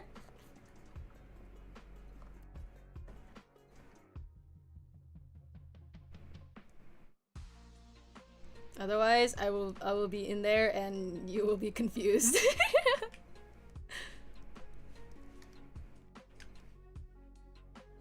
Or you should just leave it, you know? What harm could I do? What harm could a little cat like me do? Do you not trust me? Do you not trust me? I'm so trustworthy. I'm so trustworthy. I don't know why you wouldn't trust me. They're all expired now. I moved on another theme. I'll say for this first year of my job, my password are Warhammer quotes. That's cool. My SSC is actually a good reference, but I cannot tell anyone about it. Honestly, I will just say same. Same. But yeah.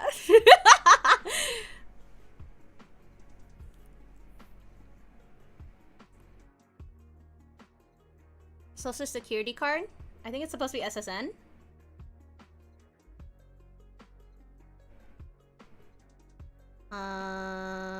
I'm trying to remember. Oh, eyeballs. Okay. How do I draw her? She has flowers for eyes, right? Okay. I need to do...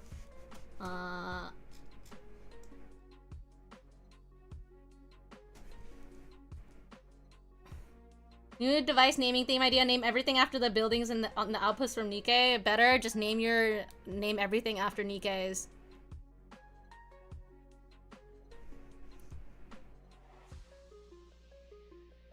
Your security camera? Yeah, that's Quincy. Who else is there? Your Wi-Fi? That's Exia. Your lights? That's Elig.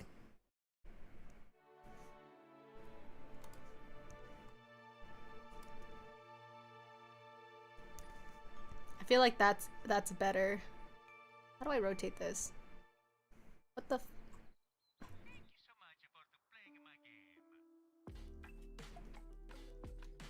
Hi Sushi, how are you? Smart washing machine is Crow because she's washed. As if she has the right to even be in my house.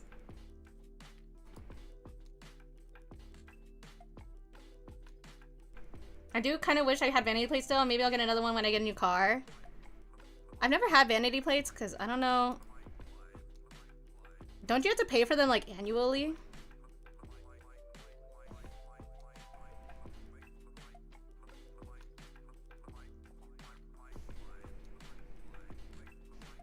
Is the fridge bready?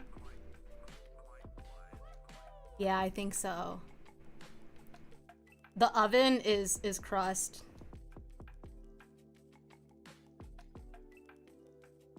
I don't have a smart fridge. Or I used to have a smart oven, but not anymore. Not here, at least. You just have to pay for the one time and the registration like normal. Oh, interesting. I think in California you have to... I think you have to pay annually. Like, or your registration costs more or something like that. For just Snow White. No, not Snow White's actually the security guns I keep on the top of my house. TV is Mustang, agreed. Why would I make it Mustang? Why wouldn't I just put like, I don't know, literally any of the other girls?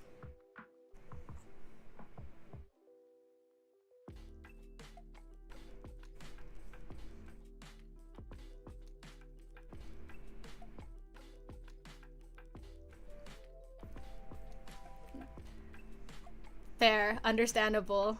But I think I would rather put like, I don't know, like maybe just like literally just put 777 on it.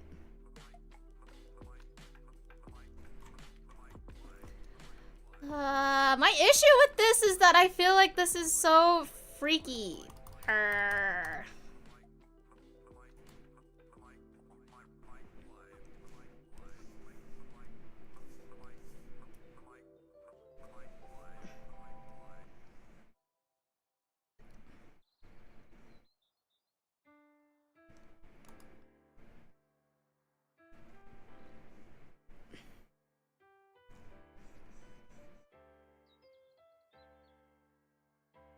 I will say I'm so excited Snow White is coming out with the new unit. I'm so freaking excited for that. I will be not normal for a very long time. But that's okay. I think that's to be expected.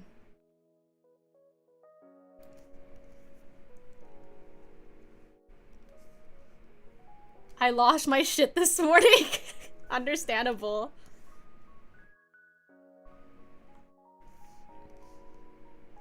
Honestly, understandable. I woke up and that was the first thing I saw and I was like, oh my god, she's here. Best girl in the whole world. She's finally here. Came back into Nikkei a couple weeks ago. I haven't really been playing Nikkei all that much either. I try to do my dailies. Maybe I probably do my dailies like once every other day-ish. So it's been a minute since I've actually played Nikkei. I logged in to get like rewards and stuff and the limited units, but I haven't really been playing since I last streamed it. So it's been a little busy recently.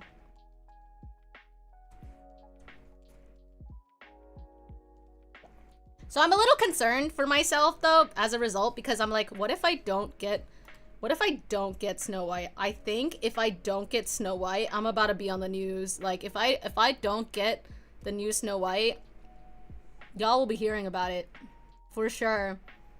And it's not gonna be here, and it's not gonna be from my server. I'm gonna be on the fucking news, bro. Local cat invades Shift Up headquarters. Threats of bombings, and it's like, oh. I'm still gotcha sober. I'm very proud of you. You must grind for the new Snow White and Rappy Redhead rerun. I have Rappy Redhead already, so I don't think I'll grind for her. I don't know how many copies I have of her though. I'm actually kind of curious. I really hope I'm up for 200. I haven't checked. I don't. I just spent. Here, let me log in. Actually, I just spent the last of my the last full amount for tickets on the limited units because I didn't pull like Diesel and Brid. And I do love Diesel a lot, so I didn't want to miss the limited units, so.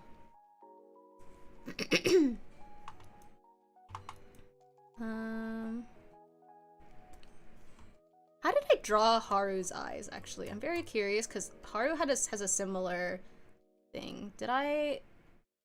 Okay, I see. I understand. Naruhodo ne.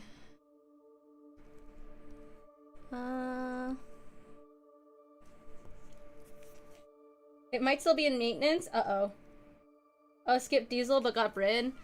I love oh, I need to update the fucking game. I love Diesel. She's so cute. I just love that she like wants to be an idol but like can't really sing. Honestly, inspiring for us all. Me and my literally deaf ass wanting to be an idol for you guys maybe one day.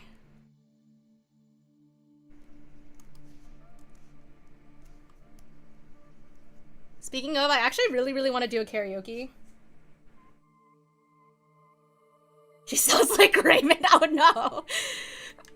Yeah, I want to do a karaoke for you guys soon, but I don't really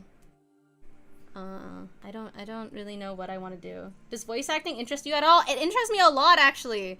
I have a few friends who are, I would say, pretty popular voice actresses. And They've talked to me. I've talked to them, and they've given me a lot of advice and stuff like that about voice acting. But the thing is, voice acting is very, very competitive, so I don't think that it's something that I would really be able to pursue with the amount of time I have. I think if I really wanted to get into voice acting, I'd have to really commit, and I don't know if I have the mental or actual bandwidth to do so. You know? I am very envious of the people who do have the time and energy to do so. I think that would be really, really cool to be able to do voice acting. I mean, you can even see, like, when I do visual novel streams, I try to VA all the characters, and I try to give them all, like, unique voices and stuff. I just think it's really fun. Miao for random NPC voice when see, the thing is, nowadays with a lot of random NPC voices, they just use existing cast members than random people, you know? Your dramatic readings of Nikke are why I asked. Oh. Actually, I don't know if y'all know who Sam Slade is, but she is lovely, lovely human being. I love her so much. And my dogs also love her. What the fuck? Sorry. I found out on accident that she voices a character in the game that's in the story, but further than I am in the story, and I'm like, ah, shit. So I don't know. I have not interacted with her character yet. I'm like, what the fuck? God damn it. It's really good. You're great. Thank you. No, it's under maintenance still. Fuck me. I wanted to look. I just wanted to know what my units were now. God damn it.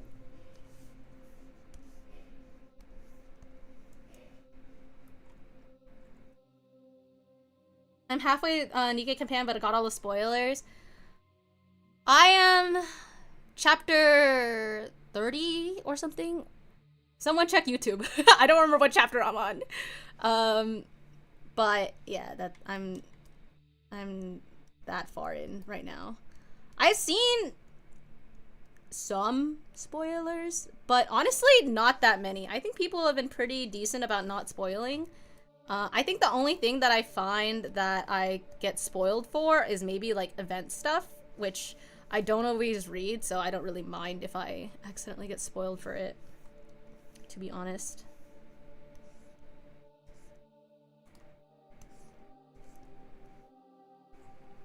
Also, I just realized her face is a little bit weird right here, so I need to fix this. Why is her...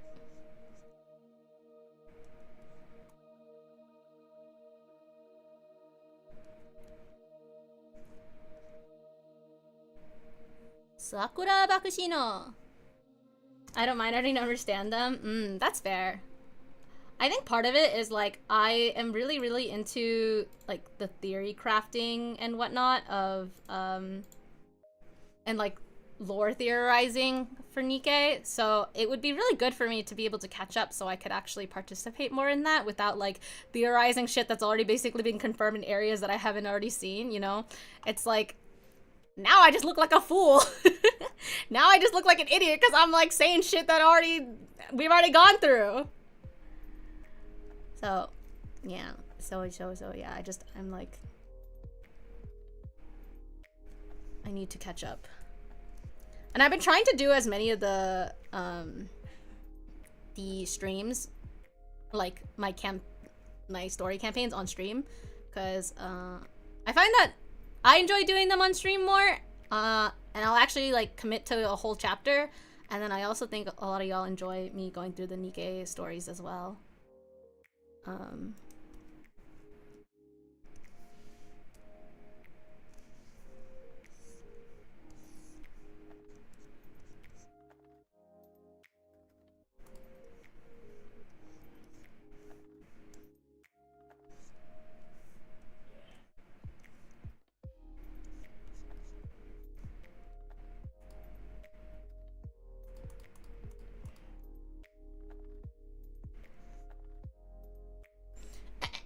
Okay, here we go.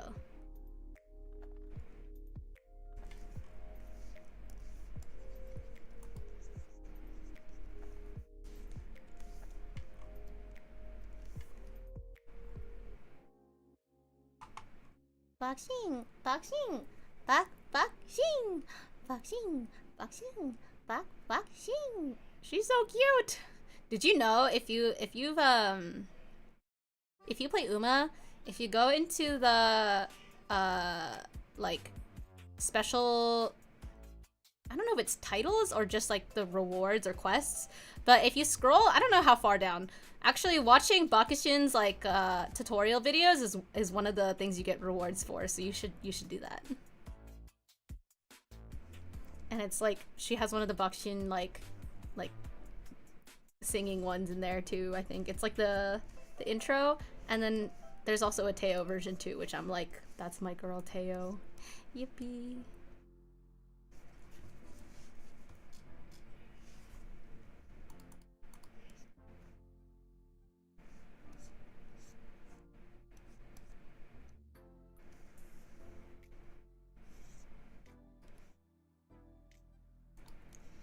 When I was doing the Kita-san Black charm off stream, I realized like as I was drawing that I was like, I'm pretty sure when I first started these, I was like, I should make sure I don't over render these because they're not going to be all that big, and it's like a collection of them, so I feel like I should try to get a number of them out because there's so many Umas, but I'm like, I can't help it. Kita-san's Black is one of my favorites, so I gave her a lot of attention and care. Okay, sue me.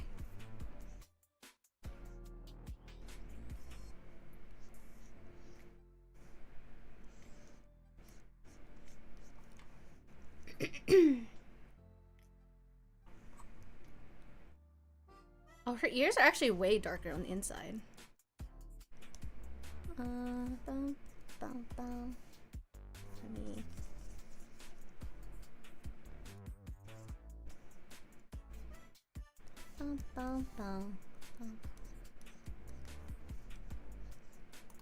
Something I'm particularly excited for, though, because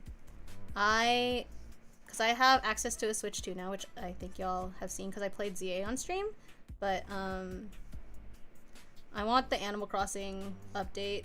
I haven't gone through the effort of getting it. I think it's free. I believe it's free. But I'm like, uh-oh, if I do this, then I don't think anyone's gonna see me for the next 2 months. And I got school.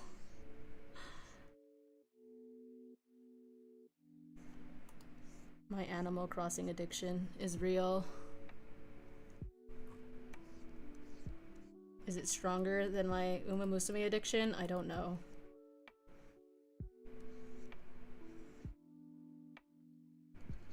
But yeah, after I went to the horse races too, Mama and Papa Cat, I like went to go get dinner with Mama and Papa Cat, and they were literally like, why the fuck were you at the horse races? That doesn't seem like something you would do. And I was like, I just went because it was like sponsored and blah, blah, blah, blah, and it was like fun. And then I told them that I won money, and then I made a joke about like, haha, should I go back and bet more? And they were like, no! No, don't do it. So unfortunately, Mama and Papa Cat do not want me to go bet on more horses.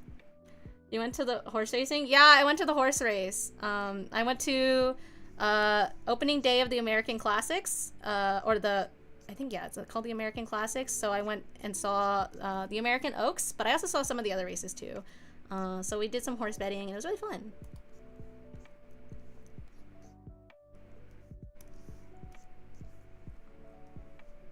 Actually, something I want to do is, remember I mentioned that I live kind of like in the middle of nowhere. I live on like a little island. I kind of really mean that in the sense that I live by a lot of farms and ranches. I guess ranches is more specific. So a lot of people actually have horses around here. And so I really want to see if I can meet or tour some people's ranches and meet some horses. Because honest to God, guys, when I was a kid, I wanted to be a horse so bad. I wanted to be a horse. And then I found out I couldn't be a horse, and I was devastated. And then I learned that you can become an equestrian and ride horses. And I was like, I want to do that. I want to do that. But unfortunately, Mama and Papa Cat, too poor. We could not do that.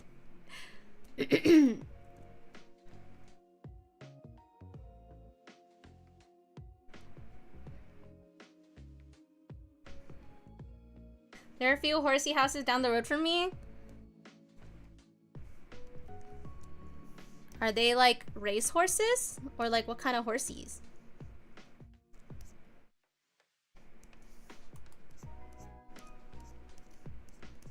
Actually, one of the girls I went to not elementary school, high school with, she actually was, she did competitive, she was training to be a jockey, and I was like, I'm so jealous. I'm so insanely fucking jealous that her family had the money to do that.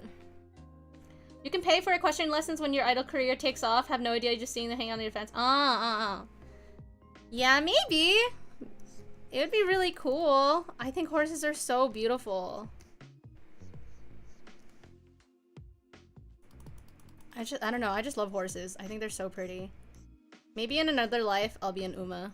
Maybe I'll also be a horse. Do you guys mind? Do you think I would make a good horse?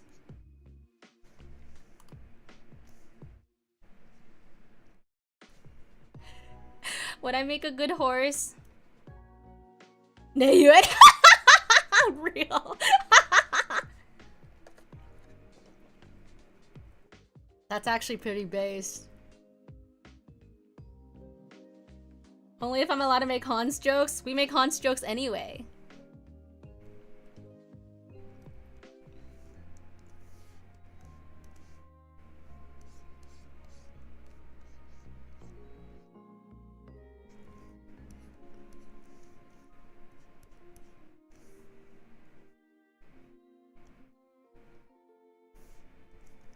Yeah, I wanted to be a horse so bad.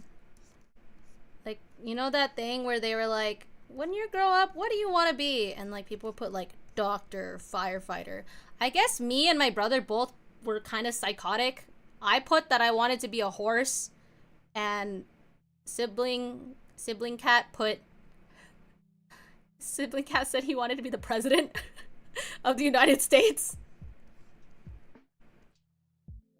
There still has not been an Asian man as a president, so he's got to get on that. Insert the horse just standing on the beach looking under the water. I want to make so many meme stickers and stuff of like that kind of stuff, but I'm not really a memes artist. Like I just don't. I haven't really made anything like that.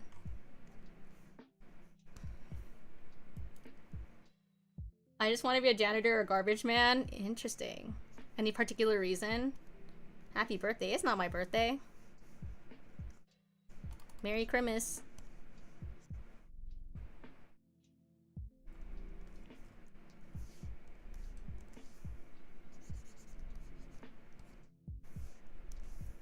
It's not my Christmas. Huh? It's not my birthday! Appreciate those kind of underappreciated jobs. Oh, that's nice. Actually, I have a very distinct memory of elementary school me. Because I grew up in a Hispanic neighborhood, I was actually very exposed to a lot of Spanish growing up. And one of the janitors at my elementary school, which I didn't go to elementary school in the same area I grew up in because I lived in 2 separate houses, right? One of the janitors was Hispanic and she barely spoke English, but she always called me princesa because I was like one of the few people who would like listen to her talk and like always say hi and good morning to her and all that stuff. And it's just like always, it's just like a very like core memory to me. Her name was like Rosa and she's so nice, and I still remember her to this day, and she was just like our school janitor. I just want to promote sports betting to children and make bank. Thoughts? I don't know about that one, Chief.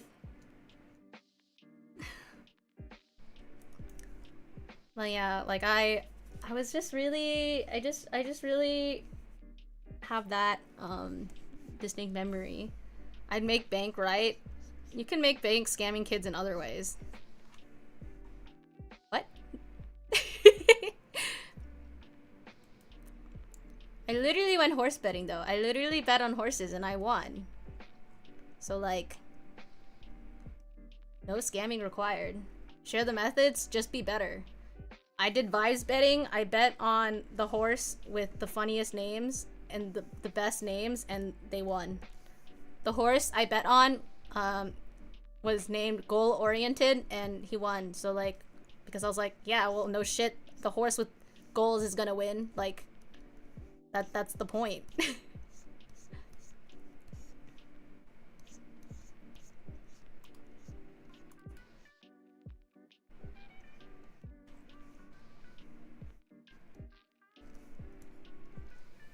But yeah. I don't remember. Actually, let me look it up. I'm very curious to know. What was it?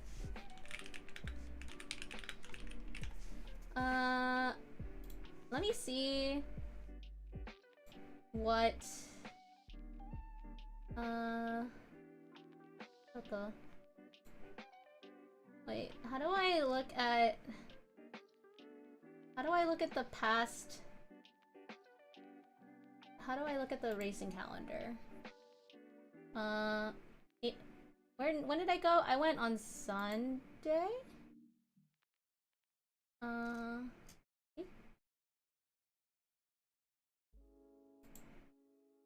trying to figure out which races we're running.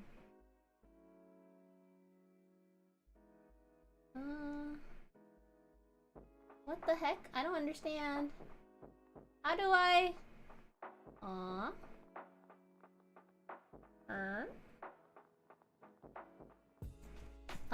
what day was that? What day was Sunday? No, Sunday? Did I literally go to the horse race yesterday? Wait, what the fuck? That was yesterday? Was that literally yesterday?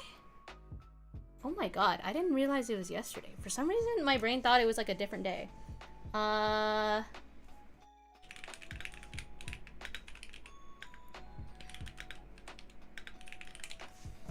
Let me see if I can find out which horse races happened on that day.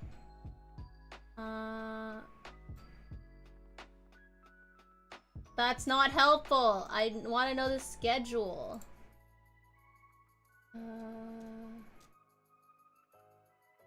Oh, here it is. Da-da-da.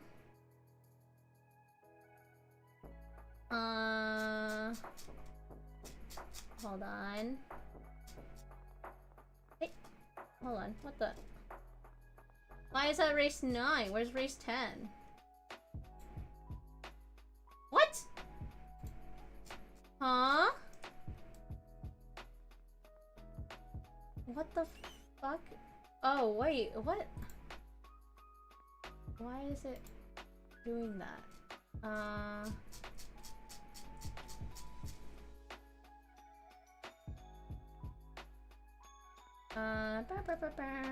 Where does it say? Does it tell you what it's called? This tells me the name of the race. It doesn't tell me the name of the race. Reminds me of my aunt who bet on a horse and got so excited she pulled a muscle in her leg jumping.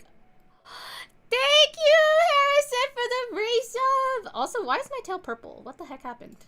Hold on, what happened? Hello? Why is this happening? Why is my tail purple?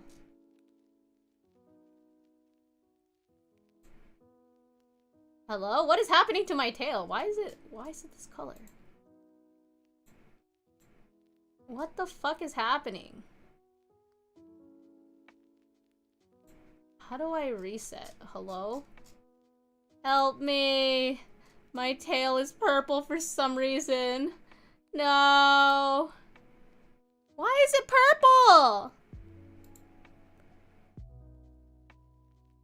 What the fuck? What? Eh?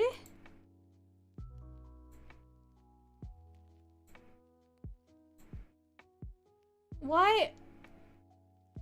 I guess I hit a hotkey, but I don't even know what hotkey I hit. I don't even know. I didn't even know I had a hotkey set for it. I was just typing. Eh?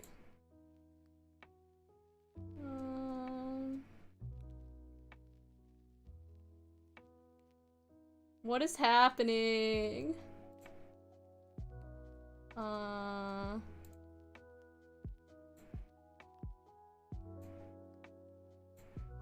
What the fuck? Where does this come from?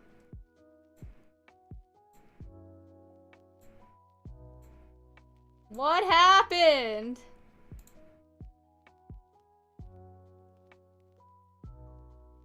Why is my tail? Why is my tail? Why is my tail purple? Wait, hold on. What if I just refresh this?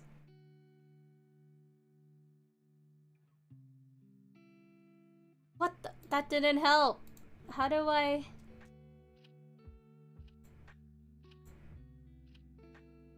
I don't understand. I don't understand. I don't understand. What happened? Why is my tail the wrong color? Nope. Uh-oh. I can't grab the other thing. Hold on, guys. Oh my god, this is a disaster. Yeah, I am a witch. What are you gonna do about it?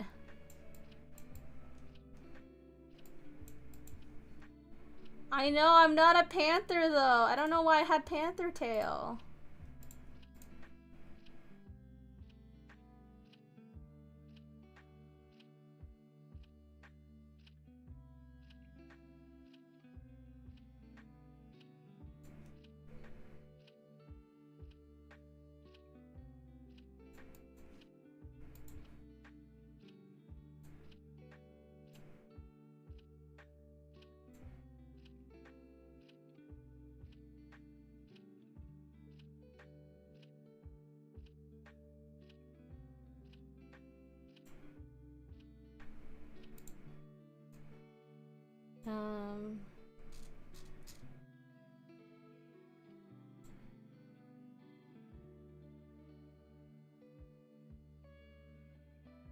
Why is the color wrong? What? I don't know why my tail's the wrong color.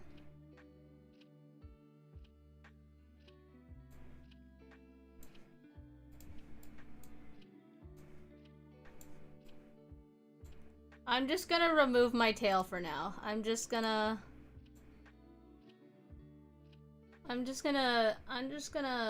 not have it on.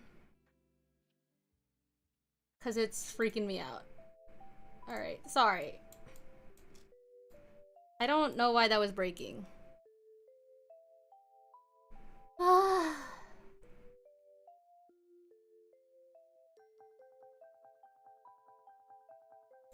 Okay. How do I find out what the races were?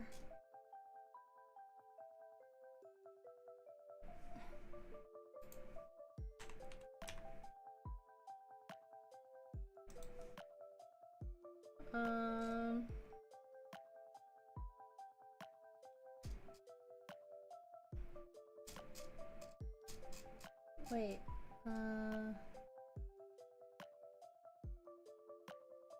this just says what it was, or like what the...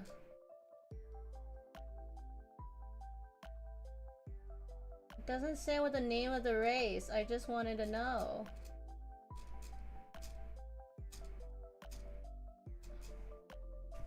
American class, American G1 horse races. Good God.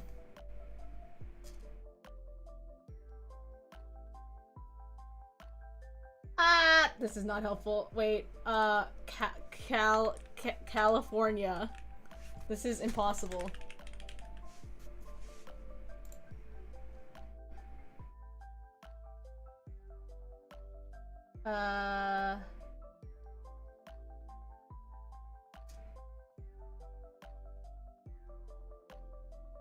Okay, I know about American Oaks. But what was the other one?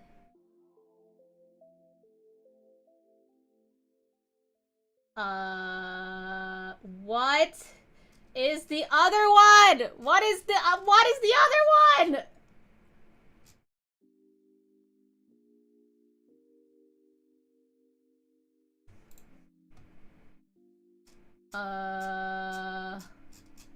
Why is this not helpful? Does anyone know about horses?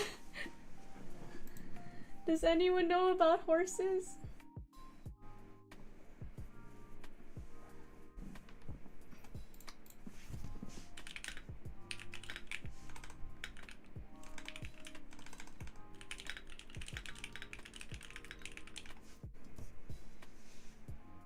Eh?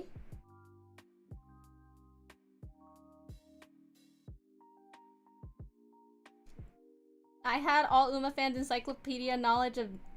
I thought all Uma fans had an encyclopedic knowledge of on horses. The issue is this is American horse racing and not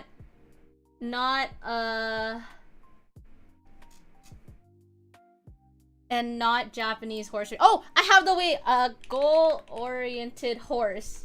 I can do this. Wins. Bro, I'm a fucking genius. Malibu Steaks. That's what it's called. Okay, good lord. Why did that? I had to look up the fucking horse. I had to look up the horse that won to figure out what the race was? That was so stupid. Sorry, the only American horse I know of is Buff Tomboy. Is a Buff Tomboy. Who's? Oh. I mean, there's also the man, the myth, the legend, Secretariat that I think most people know of, question mark. But unsure. I do think that Secretariat is a very, very popular horse. I think if you have heard of horse racing, you probably know what Secretariat is. Spirit? Oh, like the movie? Like the movie Spirit and like the horse movie Spirit? Yeah? Oh, okay, understood. Look at me being all hip and I think that's actually not hip. I think it's a very old person thing, but you know, same thing.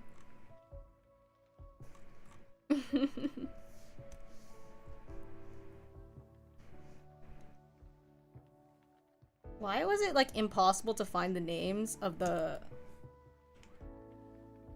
Why was it impossible to find the names of the horses though? Or like the race? That was so frustrating. I just wanted to know. My reaction when I found out he has a Netflix show about him and some little girl I've never heard of. Huh?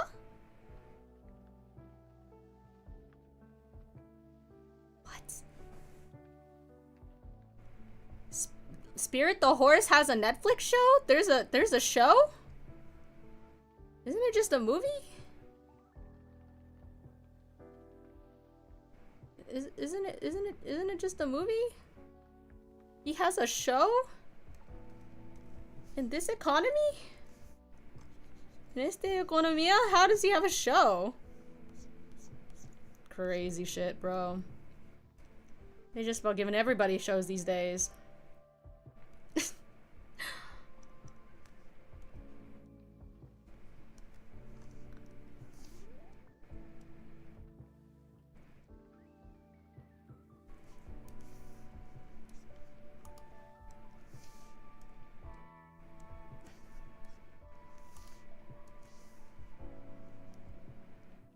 That's crazy. Never in my life would I have guessed. Also, never in my life would I have guessed that I would hear about Spirit the horse again.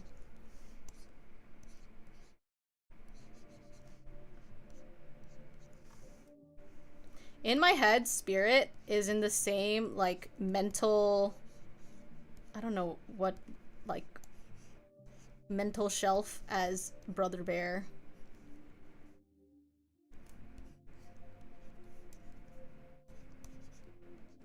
I couldn't tell you why, though. They came out around similar eras, I think, but...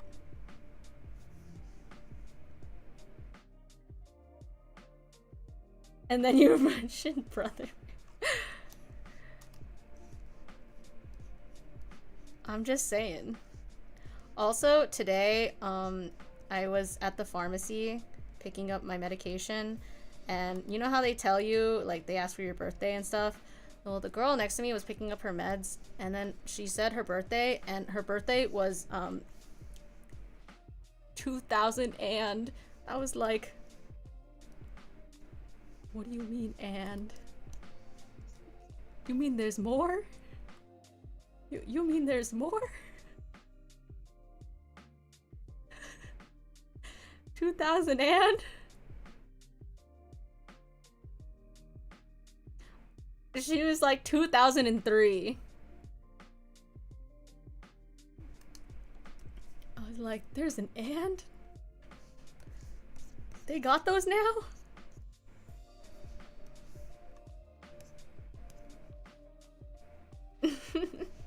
They got those now?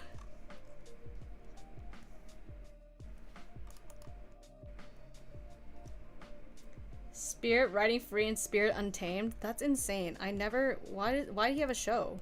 I didn't even... Do children these days know what Spirit is? Like... If he has a show, does that mean Spirit is still relevant? Do you mean I can talk about Spirit to my very small nieces and nephews? And they'll know what I'm talking about, maybe? 08 is turning 18... What?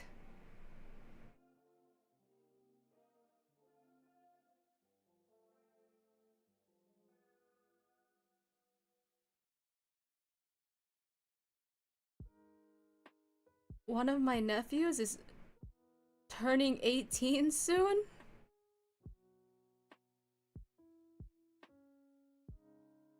I guess 16 because it's 2010. But that's 2 years. That's scary. Don't say that. What do you mean? What do you mean? No, no, no, no, no, no. No, no, no, no. No, no, no, no, no. No, no, no. No. That doesn't make any sense. You're just saying things.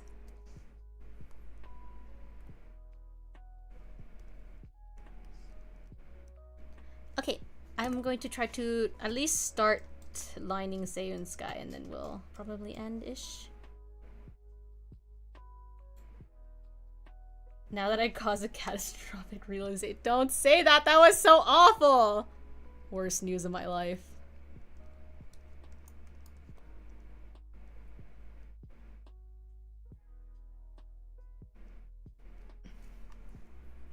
Hit the bed because the shift starts at 7:30. Have a good night! Thank you for hanging out today, Duck. Get some good rest.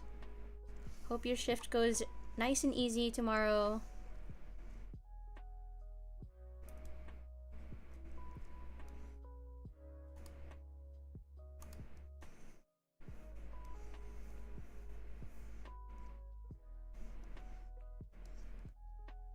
I'm like kind of confused about Seiyun Sky's eye shape. I don't know why. It's like downturned kind of. I try to match their eyelash shape to their canon one. Just to make it a little bit more distinguishable instead of just drawing them all the same way I draw my eyes. But it does make it a little confusing.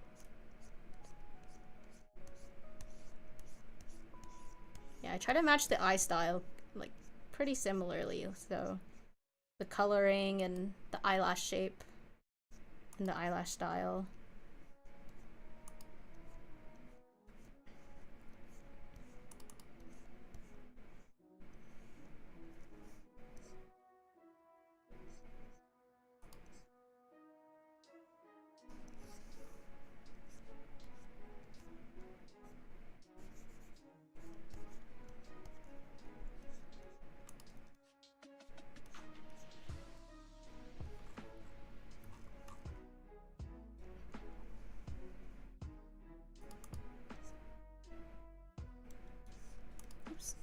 No! Eraser! There we go.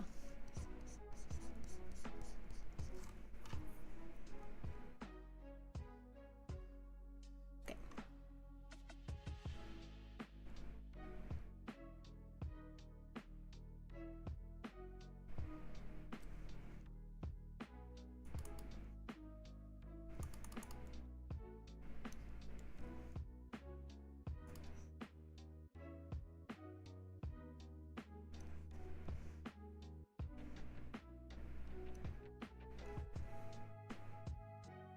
big Saiyan Sky's eyebrows are. They're not, you can't really see them, I realize. So I made her eyes very large.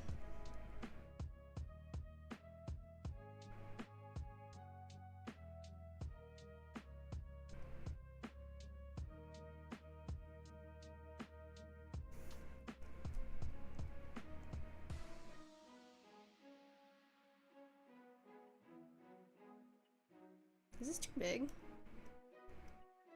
Sometimes I feel like I might draw the chibi eyes too large. You know, I know that chibi's eyes are already big, but like I feel like I make them like a little too big, you know?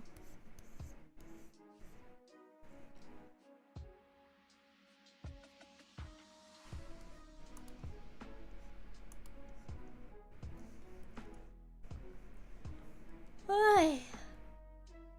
Ah, sorry. Oh my god.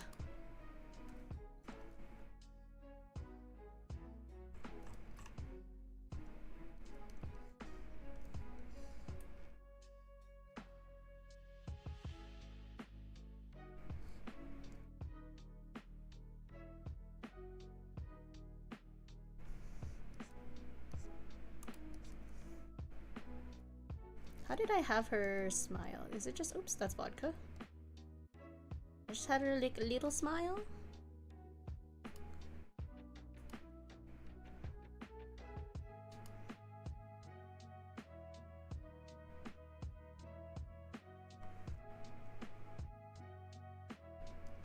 Uma Musume. Okay. That's very cross-eyed.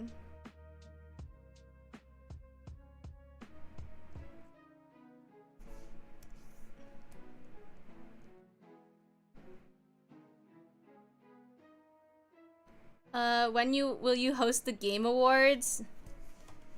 Bro, if they called me up right now and asked me to host the Game Awards, I would. I don't know if I'd do a good job, but I'd do it. I'd do a job.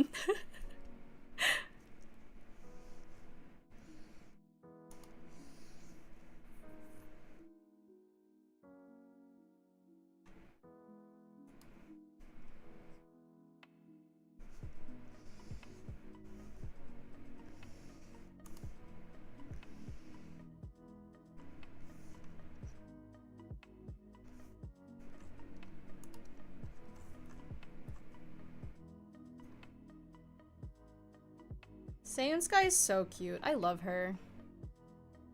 I love Saiyan Sky. What a precious being.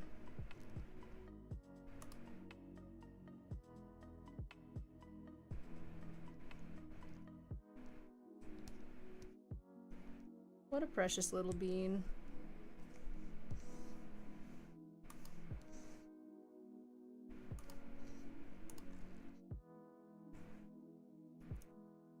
All right.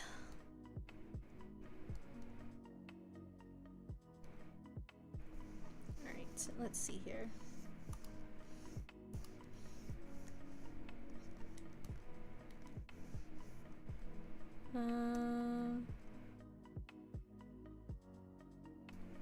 I have no idea who most of these horses are, but my girlfriend managed to get Mama Mama Oma Chiri Mambo stuck in my head. I don't know if I know. Is it one of the Idol songs?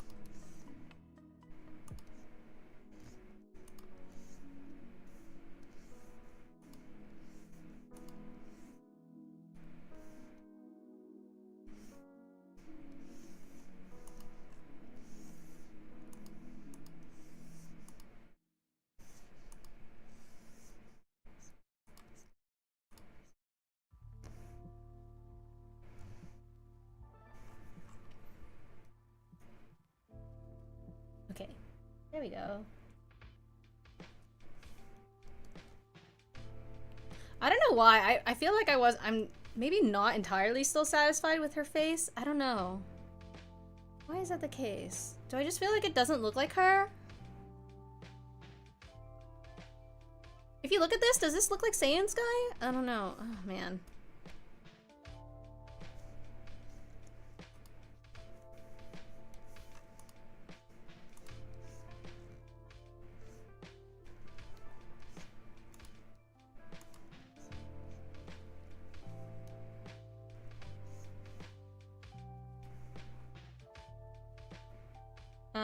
No, it's Matekane Hauser's vocal stim or something. Ah.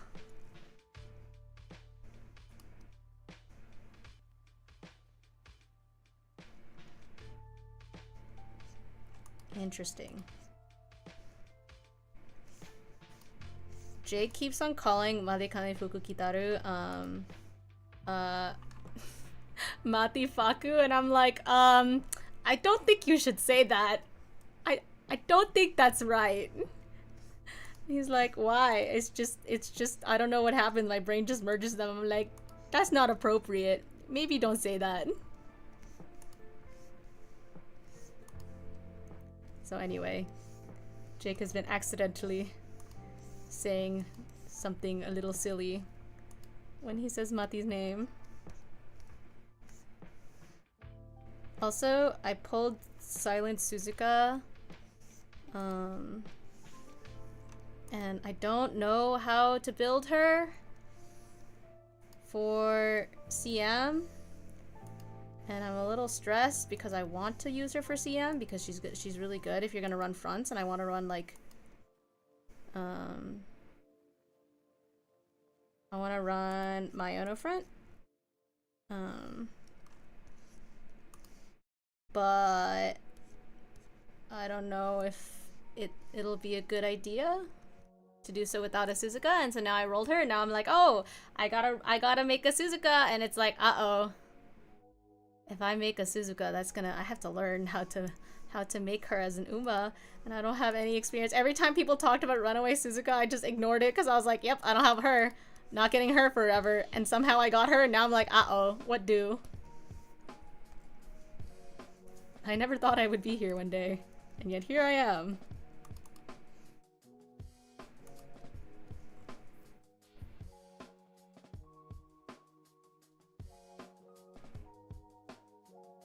I think my problem is actually here.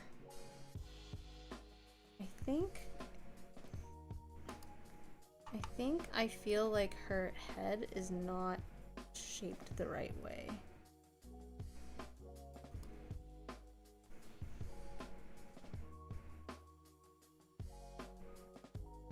I think I feel better about this. I think her head was not quite round the way it should have been. I think that was what was confusing me.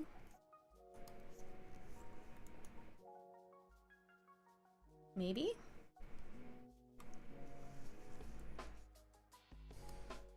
My buddy has 70 pulls plus and counting in preparation for Rappy. 70 plus pulls? That's not enough for pity. That's not enough to buy her out. He's a new player I roped in even though he hates gachas. How'd you rope him in?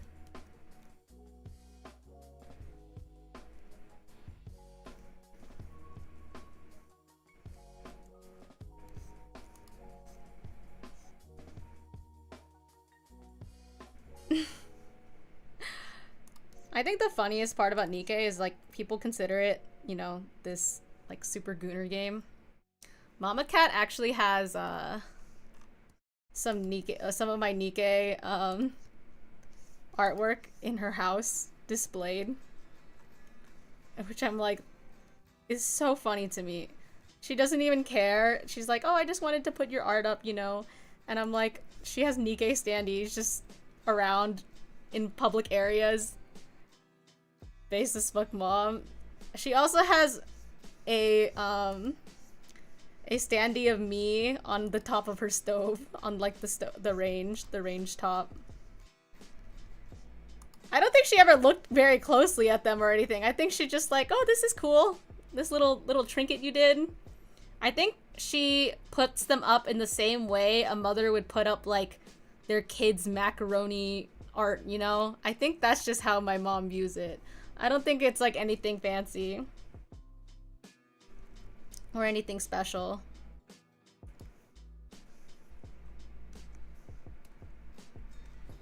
My mom used to see anime and immediately assume it's lewd. I don't think my parents have that association. I'll be honest. I think it's probably because like I never really engaged with stuff like that or like showed any interest in that kind of stuff. So I'm sure it's like completely foreign. So they wouldn't have that automatic association.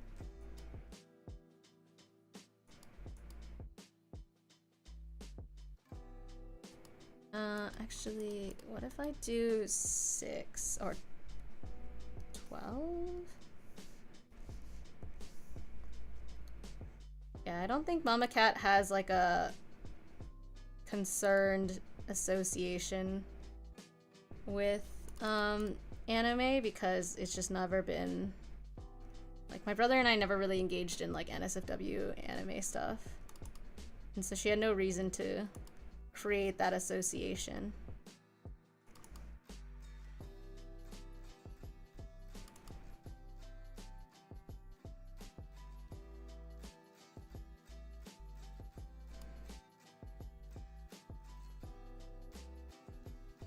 In high school, I got in trouble for holding onto a Lucky Star DVD that was given an adult rating. I'm pretty sure the Bleach episodes where they bathe together and just talk. It's Australian, described as it had nudity. Ah, I see.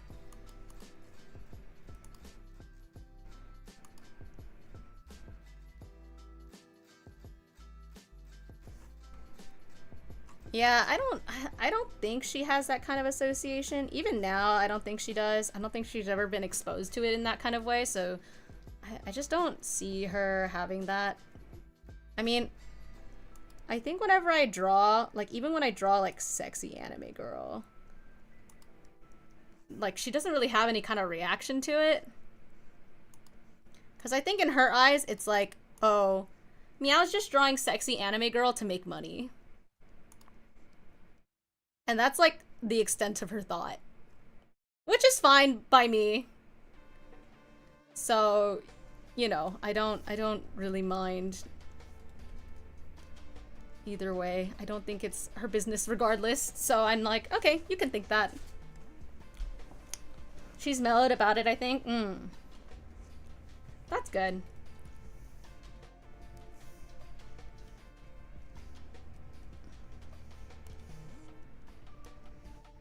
Oh, shit.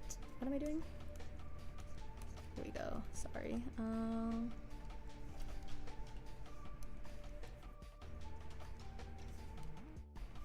Oh, I should redo the ears here, actually.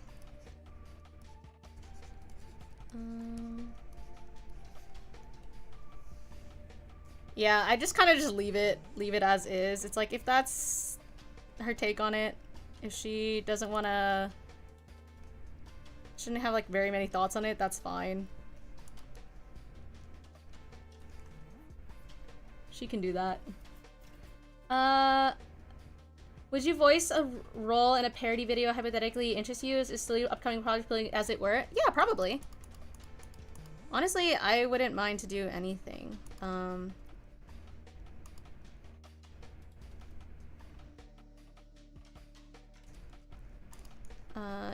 If you want to do that, like, just reach out to me through email.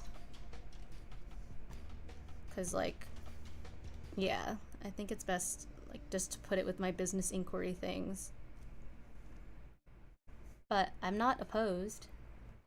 The only actual voice acting experience I have that's been like a project wise was I voiced 2 characters in a friend's animatic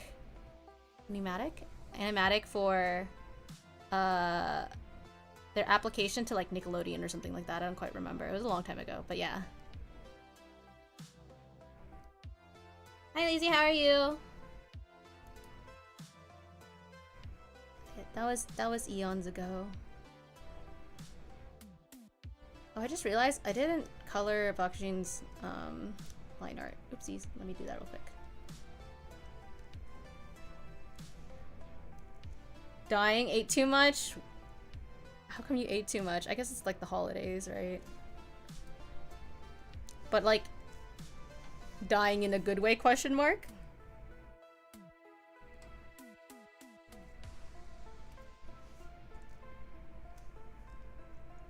Hopefully.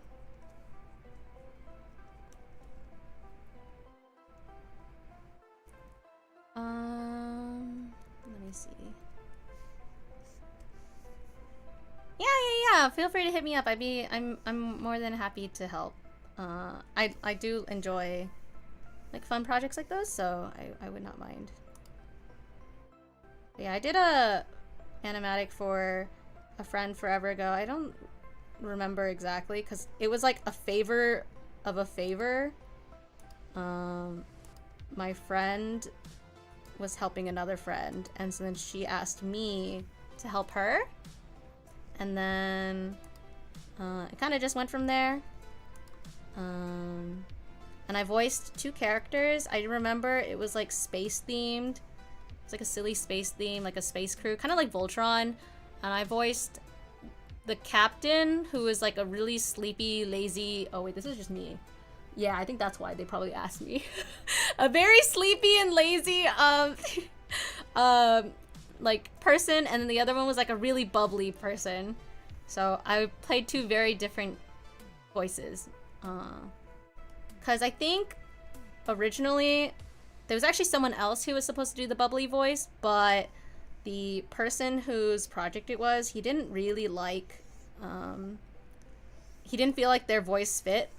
So then he asked me to record an additional set of lines for the bubbly character to see, like, to just test run and see if he felt like it fit better. And he was like, oh, yes, I would like you to do that. What do you, I was distracted. What you voiced in what now? It was just like a animatic for like someone's project, like an animation project for, I don't know, something Nickelodeon or something like that. But it wasn't like a published thing or anything like that. It was, I think, just their project, like for application or something. This was back in like high school though. It's like eons ago. Yeah, so it was a long time ago. Food was too much, and to the point no return. Had to eat it all. Couldn't do leftovers. Couldn't keep it for leftovers.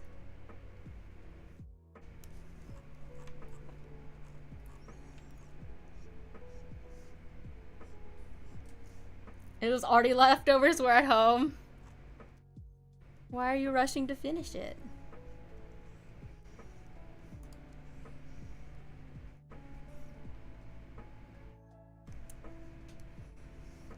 Yeah, I want to do more voice stuff. I just really... I guess a big part of it is I have a lot of fear about failure, and I know that doing anything in the entertainment field, even like streaming and VTubing, right? There's very high chance of failure, and it's just how it goes. It's just how the cookie crumbles kind of thing, you know? Most people don't make it, and that's just the reality of it. And so I guess as a person who's very much like a perfectionist, I don't want to say I don't. I think I'm afraid to fail. Which is silly, I know, but I can't help it, you know? You know, Kira Buckland, the voice of 2B, has voiced in several indie projects and continues to do so, so I get surprised every time. We gotta get you in a role in someone's cult classic visual novel or something. That would be cool. I don't even have a demo reel, though. Like, I don't have a reel or anything, like, to even present for myself. You know, it's like the fear thing. I'm very scared of failure.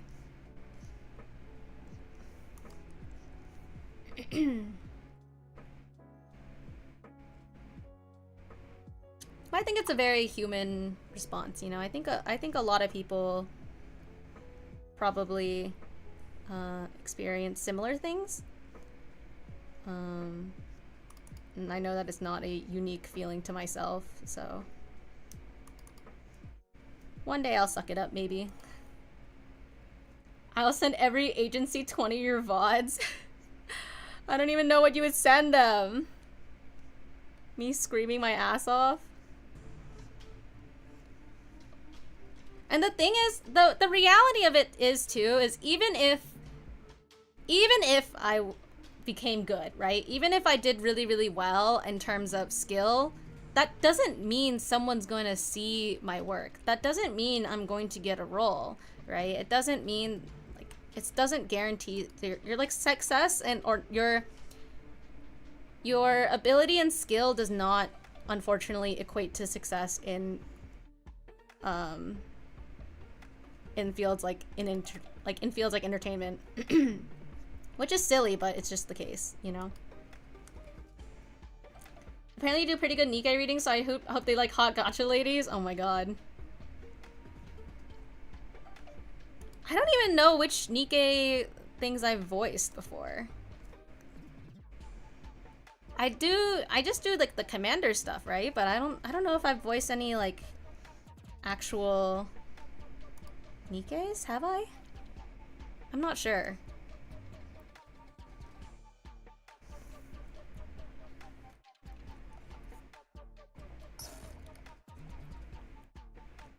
Yeah, the one on my card.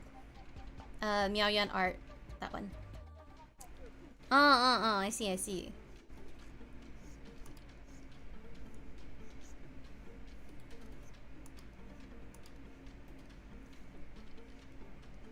I used to work in a library when I was in high school. So I have some storytelling experience, you could say, for the kids. I also have like several nieces and nephews, which is another big thing. So you just, if you don't do it well, then your audience is no longer captivated and they're gone. So I got, I think, decently good at like storytelling, like reading storytelling.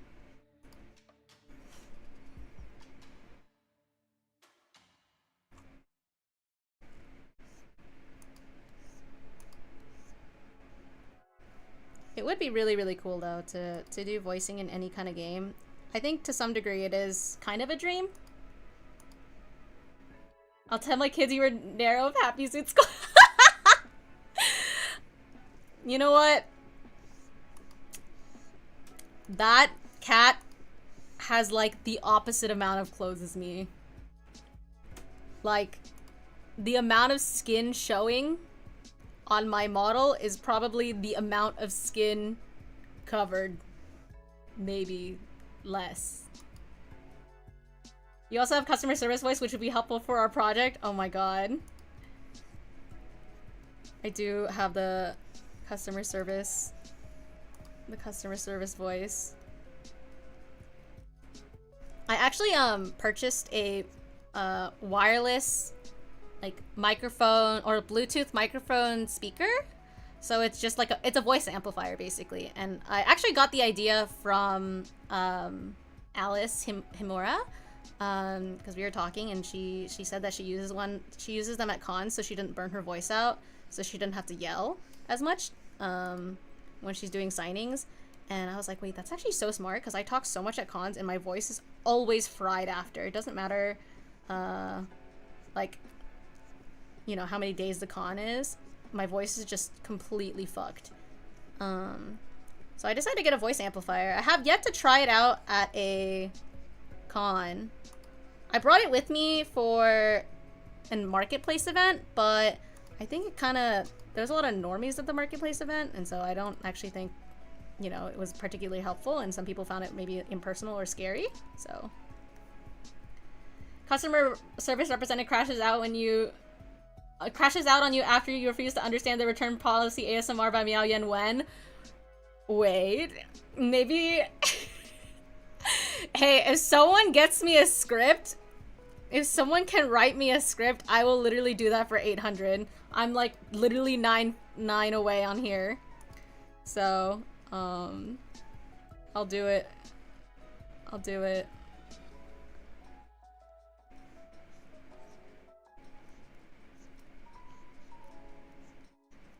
I've never done any RP ASMR, but it seems fun. I don't know if my existing audience would even be interested, even if like for actual ASMR, you know, I don't know if anyone would be interested in that kind of content. I never really thought about it. I know a lot of people do ASMR. And the thing is, I think a big part of it too is I don't think my community in general is like, I don't know how to say it. Like, we simp together, not I am simped for, you know? Does that make sense?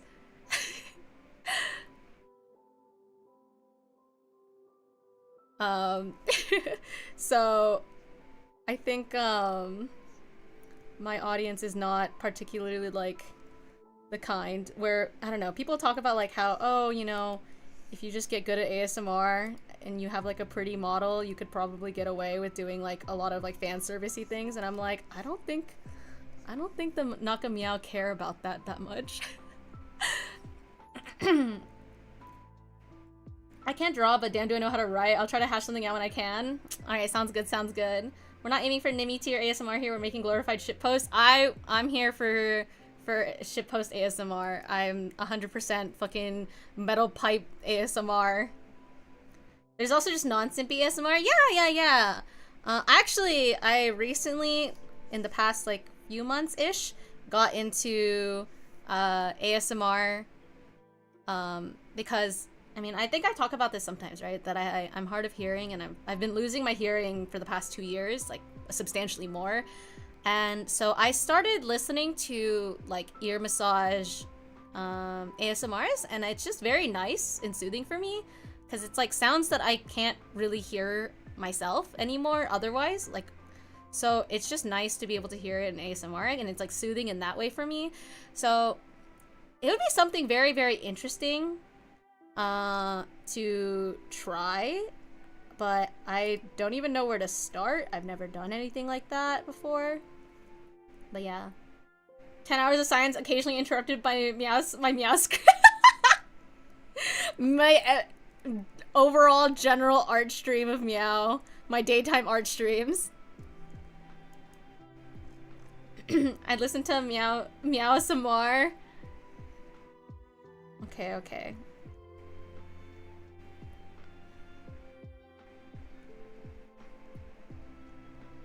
I think my problem is I don't view myself particularly as like a quiet person. And I don't know if my voice is particularly soothing. I feel like in general I am constantly having a back and forth about my voice with myself.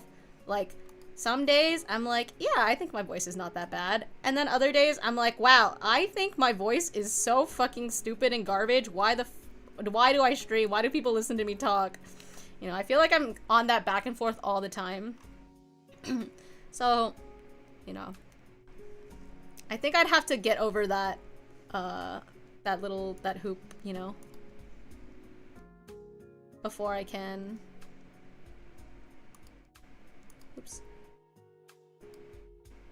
commit to doing ASMR. But I also don't know if I have like tech for something like, you know, regular ASMR. Because I don't have like microphone set up for it or anything.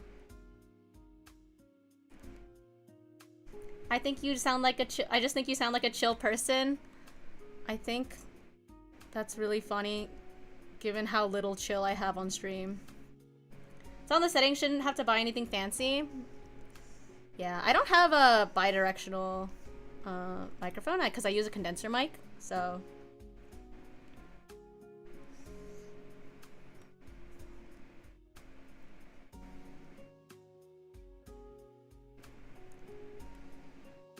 I could probably ask Kuno for help on how to set up for something like that. He probably would know, honestly.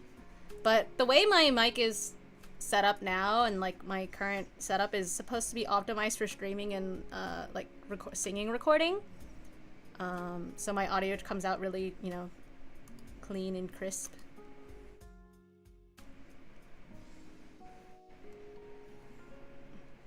I think my problem though right now with recording is I'm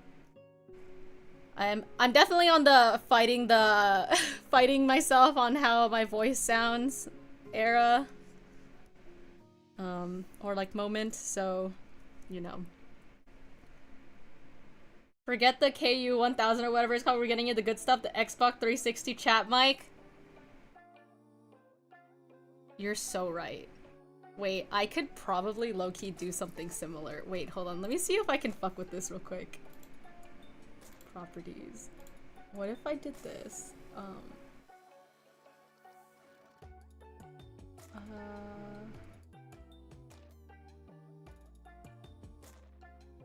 I don't have it set up. Never mind. I was gonna see if I could hook this up to my... I was gonna see if I could hook it up to my VR headset, but I think it's not plugged in right now.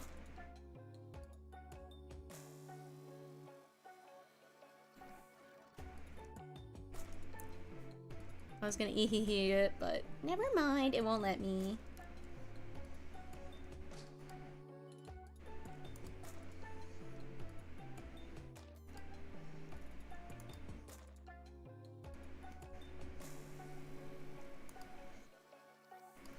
If I were to do Miao SMR, would it be preferred to be pre-recorded content or live?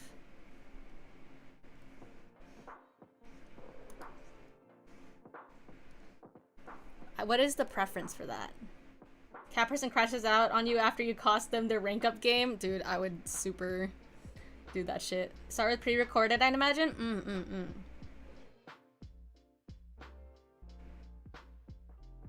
Okay.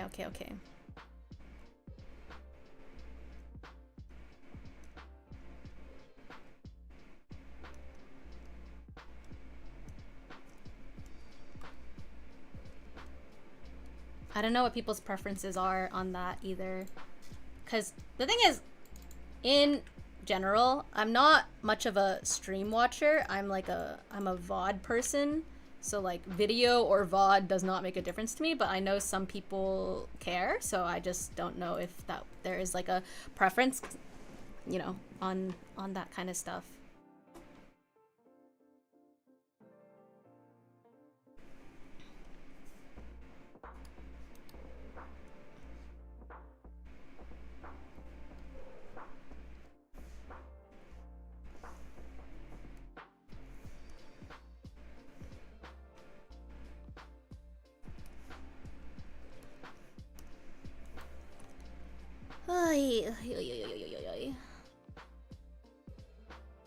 Excuse me. Oh my god. Sorry, I did not mean to burp into the microphone.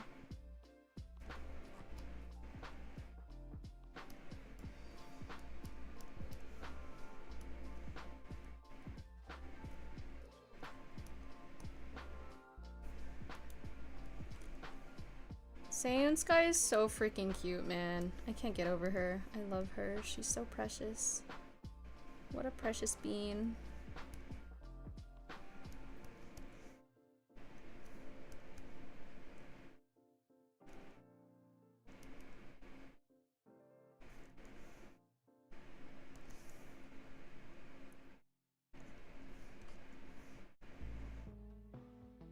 Cat person reading their Nikkei story in the bunk above you, but can't read silently ASMR. Cat person is having a very intense text conversation, but mumbles the words while they text. It'd literally be me. I'm the kind of person when I'm like typing out things, I like mumble the words to myself.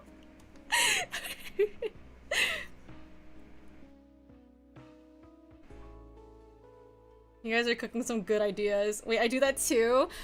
I get laughed at all the time. I get laughed at all the time because I do that. I don't know, it's just like a habit. Especially when I'm being funny, I just do it in general.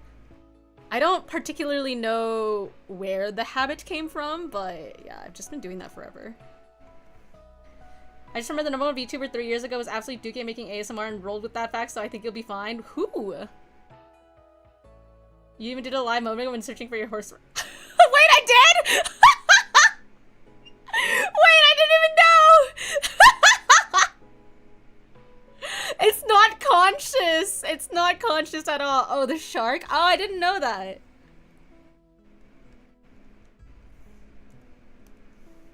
That's so... I'm kind of embarrassed. I'm genuinely kind of embarrassed that that was the case. She could not do a soft voice to save her life, honestly. Fair. That shit's hard.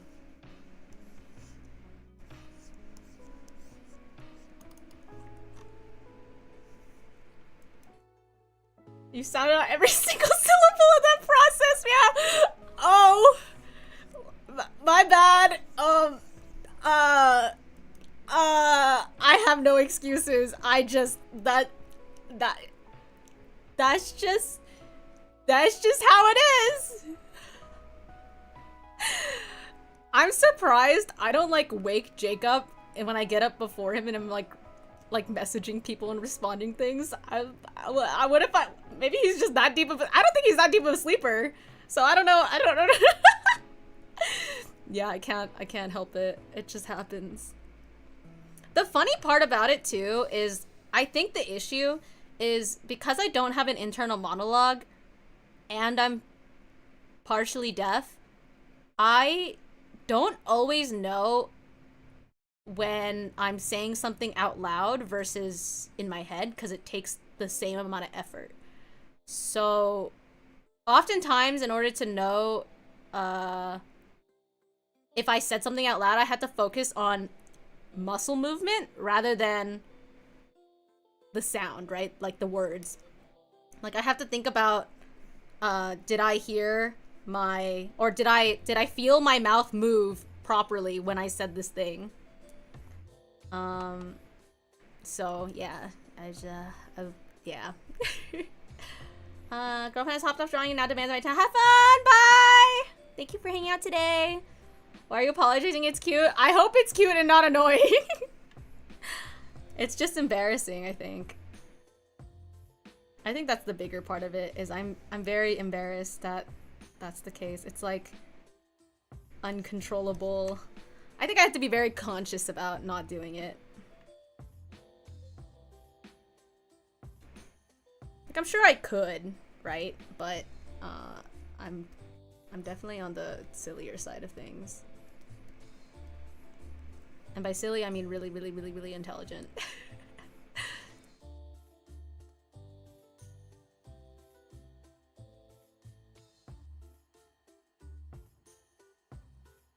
Oh, I just realized, actually. Fuck. Hold on.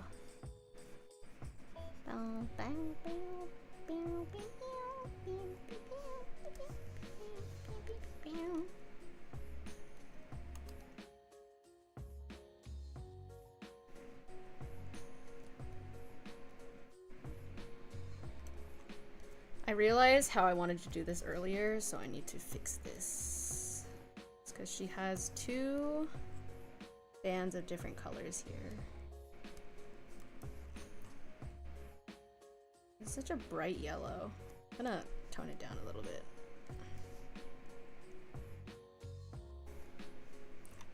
I'm just trying my best, you know. I'm just a little guy. Doing little guy things.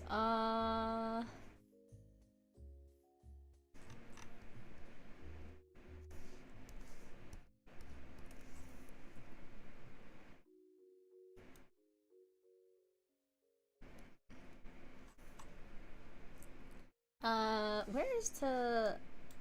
Okay, let's see. Oh, hold on. Lost Woods. I'll send it to you. I think it's a remix. Where is it? How can I share the song? What the fuck?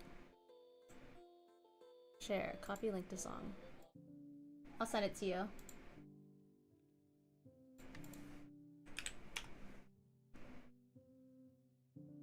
There you go.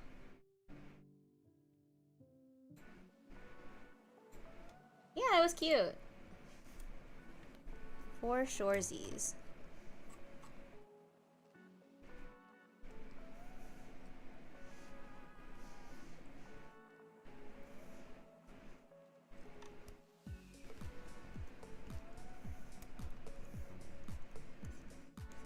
I used to listen to a lot of like when I was in high school and I would study a lot.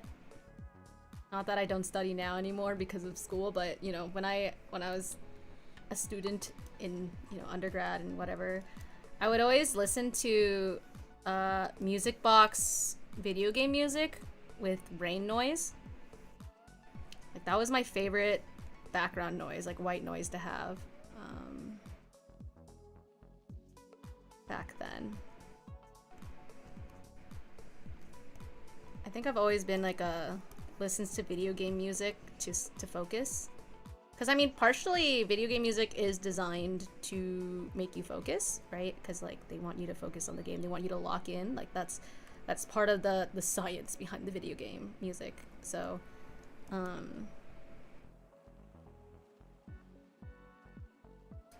yeah, I would listen to like rain sounds. It's partially the inspiration behind my BGM, being like music box vibes.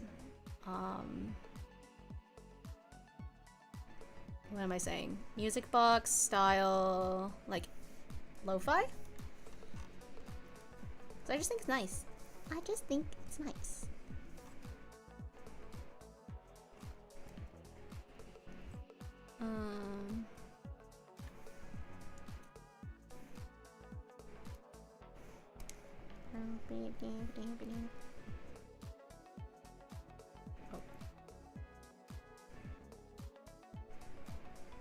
It's very uwu, is what I heard. What? What's very uwu?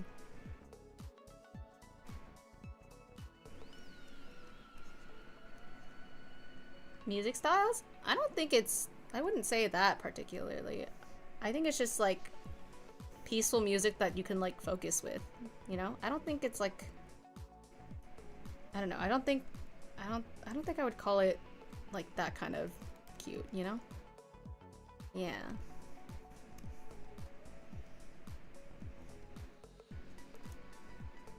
I just think it's like soothing. Maybe that's the better word.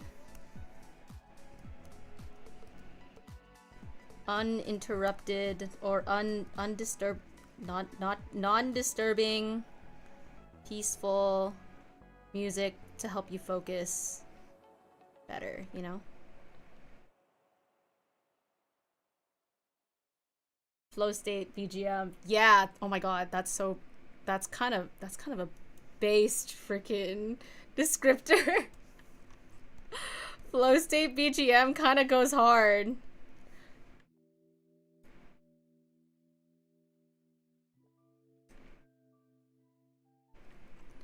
You know, something very, very cool that I've learned actually recently about my grad school is that my professor was actually a student of the guy who basically coined flow state. And like coined the term flow state and like researched it and stuff like that. And I was like, wow, that's so fucking cool. That's so cool, what the hell? I wish that were me. Yeah, it's just so interesting because I think it's like it's a very impactful concept, you know, in a lot of spaces, and has a lot of even like pop culture references and things like that. So I just think it's very, very cool that that's the case. Should have been me. I should have been the student.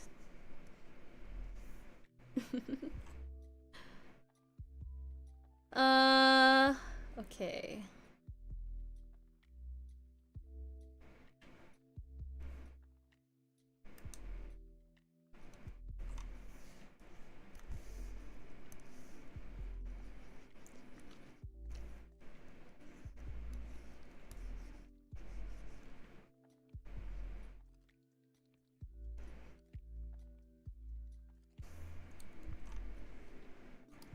I would have loved to learn about flow state from the master himself.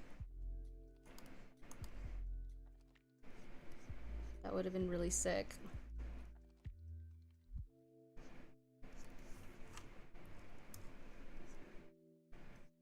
Glow State BGM is actually like in my brain.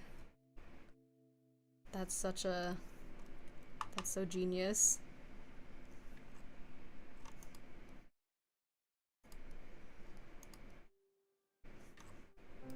I try to play music that I think is like the lo-fi music I play is literally video game soundtracks, and partially to help focus, but also partially to help relax, and hopefully it does its job. I'm pretty cool and smart and funny, and also try to. I feel that.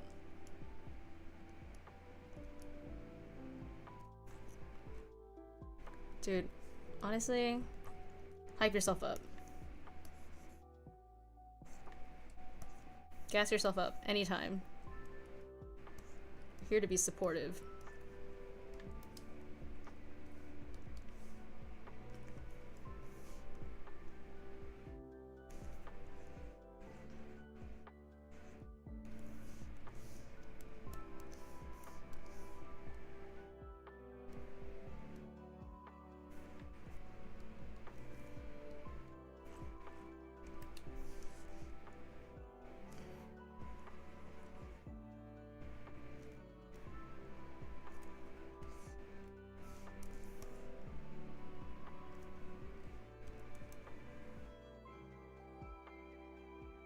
I say one cool thing per fiscal year. Oh, did you need to say something before the end of? Oh, well, fiscal year depends on the person, no? Because I was gonna say like the calendar year is almost over, but I don't know if some people's fiscal year ends in like January or May, or you know, the regular time.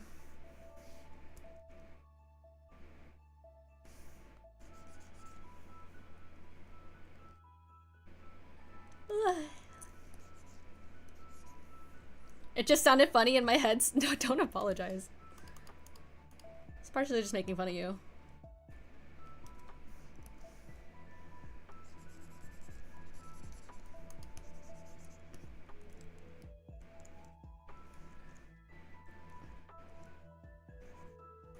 Do you get like one of each? Like something cool and something smart and something funny? Or is it just like one of the three every year? And like, do you get a pick? Because I feel like that's important too. Like if you get a pick or not.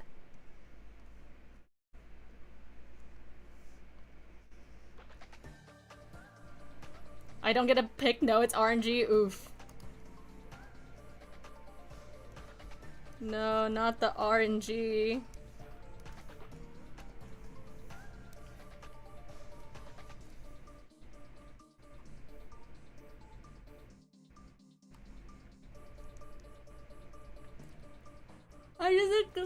Oh my god! What happened to me? Ah! Sorry, I just started talking and then I yawned and it was over. I just go clips to the wall until something sticks, like a James Gunn movie. Oh, interesting. I learned about word spaghetti, like the phrase word spaghetti, not too long ago, like a few years ago. Where it's like you just throw it at the wall until it sticks, and I was like, what the fuck? Why are you throwing spaghetti at the wall?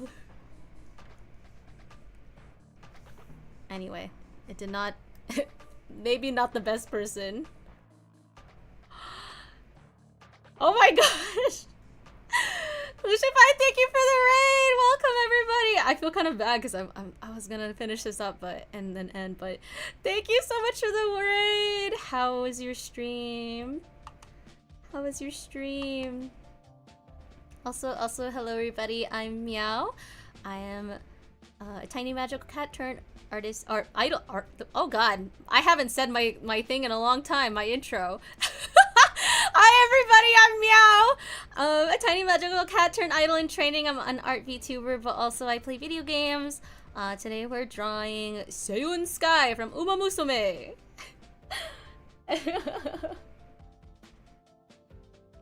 Miao's a magical cat who tries to be things. True.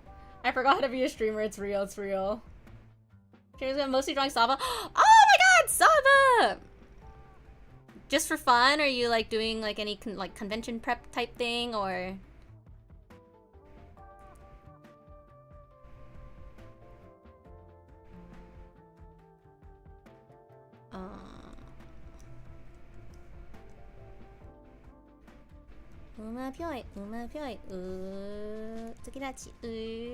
Host of being in comp prep. Oh, exciting, exciting.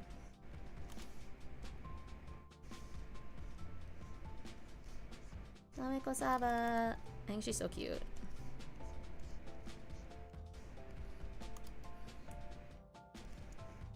But yeah, I hope art went well. I hope you got a lot of progress done. But in the meantime, I hope you can kick back, relax, hang out, go to sleep, you know, whatever it may be. Go ahead and feel free to do so. But thank you so much for sharing your community with me. Yippee! I really did forget how to be a streamer, apparently. Holy shit. Can't believe I had to take to my own fucking intro. And in the second time, I still kind of forgot. What's wrong with me? Time to retire, actually, I think, guys. I think it's over. I think it's actually Joari des. I think it's time.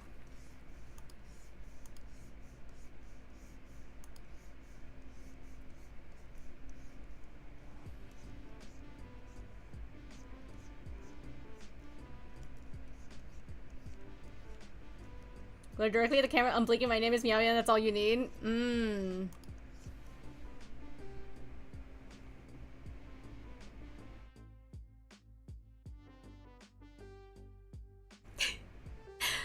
I feel like it's a little hard to stare right into the camera with tracking because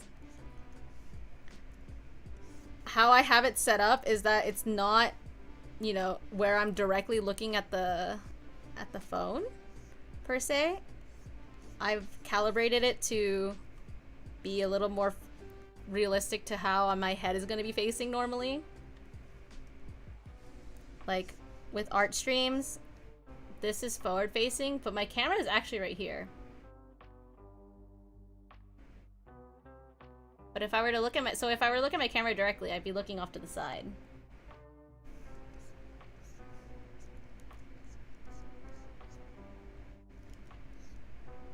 It's just to make sure it doesn't look like I'm like completely turned in a direction.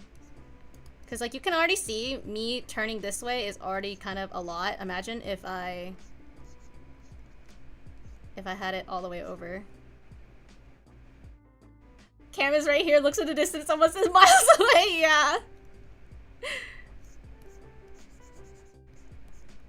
You know, sometimes I think about like the fact that if I was like a face cam streamer, I actually have several cameras available to me. I have my webcam, I have my DSLR as an actual, like, that I set up as a secondary webcam. When I used to be a face cam streamer, I have a hand cam, I have the, I could literally go fucking crazy, go stupid with all the angles.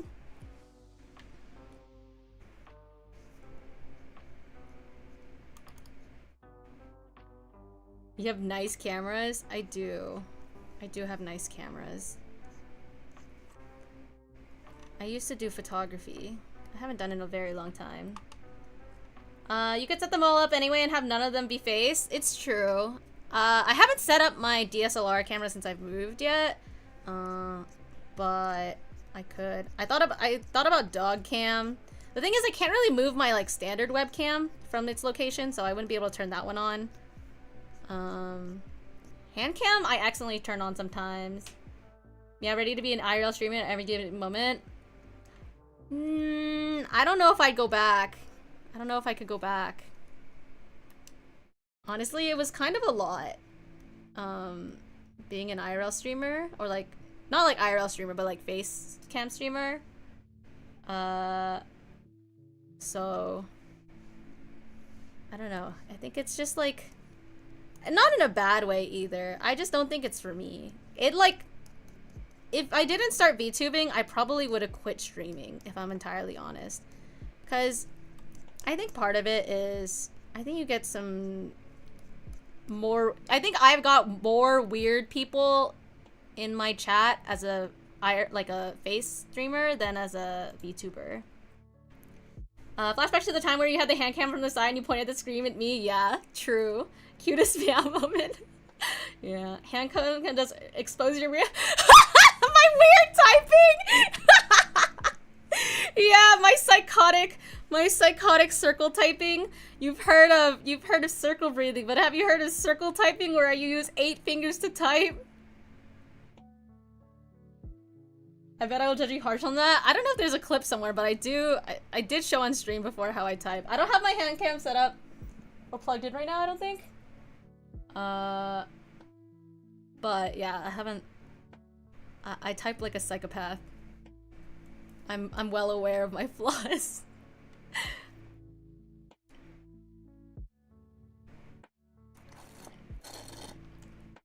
See, here's the thing. Is I know how to type on home, okay? I know how to type on home. However, comma, I type way slower. So I just type like a psycho because that's just faster. 5 from one hand, 2 from the other, 3. Yeah, 2 or 3 from the other hand, depending on whether or not I use my thumb for spacebar on my right hand. Yeah.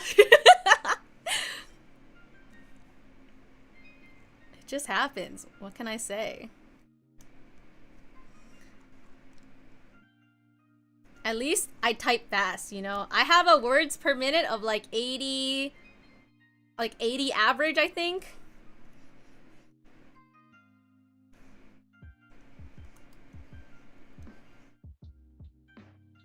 At least I don't type slow.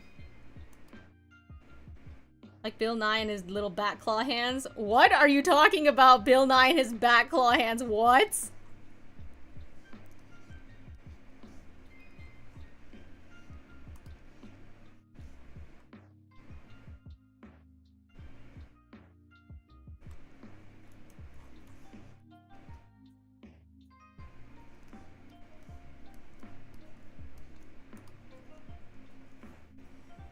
What do you mean bat claw hands? I actually have no idea what you're referring to. Is that a thing? Actor Bill Nye, Davy Jones and whatnot is in a condition where his hand in his hands at his ring and pinky fingers are permanently curled in. Ah. Interesting. I did not know that.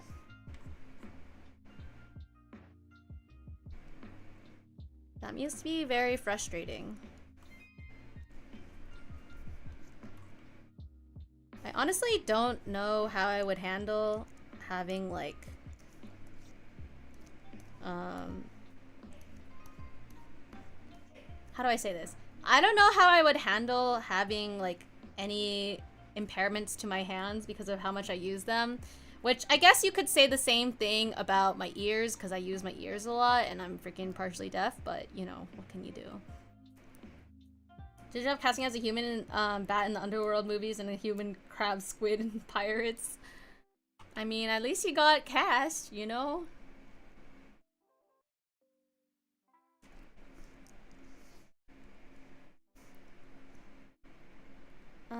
Time to head to bed. I would hate hand impairments. I've been avoiding carpal tunnel as much as I can. I used to have carpal tunnel. I did damage to my hands when I was in high school, so that's why I've been very, very careful about it. I'd imagine you crash out about it. I probably would. It would probably be an instant crash out, honestly. Honestly, my hearing makes me crash out sometimes too, so imagine if my hands started doing stuff again, I would actually lose it. I think I would just lose it.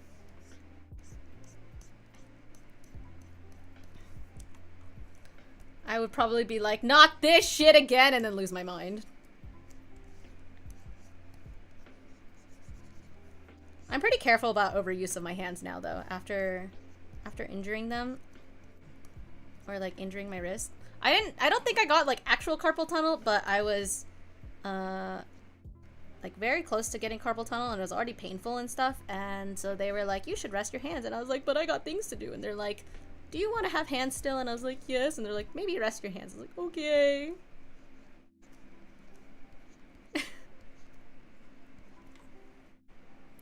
I kept hurting my wrist at work, and every time I'm like, yep, this is the one, this is the end. My dad, Papa Cat, has gotten carpal tunnel because he works in telecom, so he works on like servers and stuff like that a lot and whatnot, and so I feel really bad because he said that it's like really painful for him to type now. He feels like when he types he gets like it feels like almost like electric shocks to his fingertips whenever he types, and it's like awful.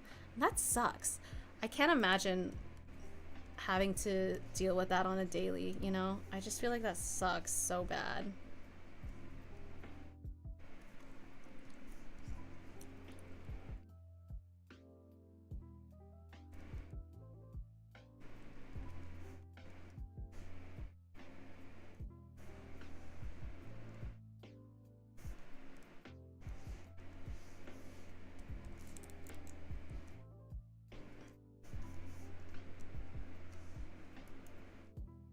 Maybe that's how you use seven finger. If you cycle out which seven you use, they degrade slower. Wait, I think you might be onto something. You might be onto something here. What if that is the reason? What if I've just been doing it subconsciously?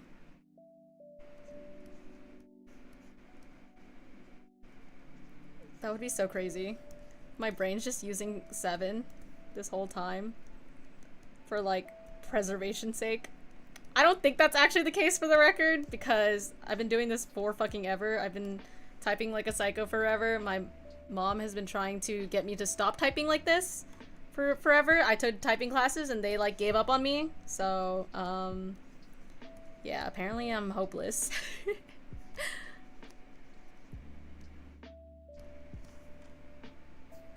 Yeah, she tried correcting me so many times, but I think once I literally started typing faster than her, she couldn't say anything anymore.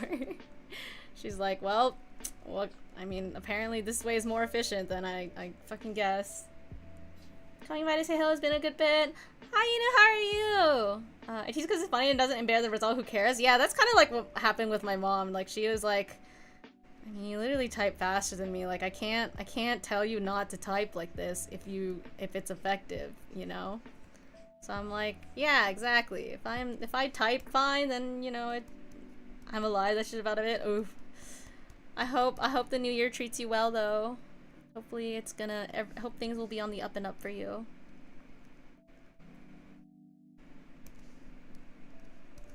It's that, like, meme about the, I mean, I guess. I feel like that was, like, literally Mama Cat. How are you? I'm doing okay. I'm enjoying my break. Because school has been kicking my ass. And then I've just been hanging out, drawing, playing video games, having a good time. Yeah. I have like a month left of break, so it's very nice.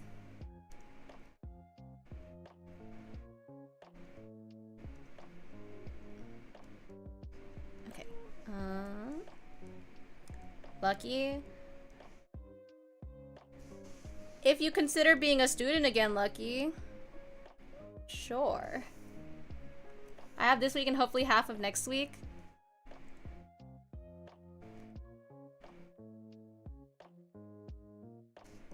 That's not too bad.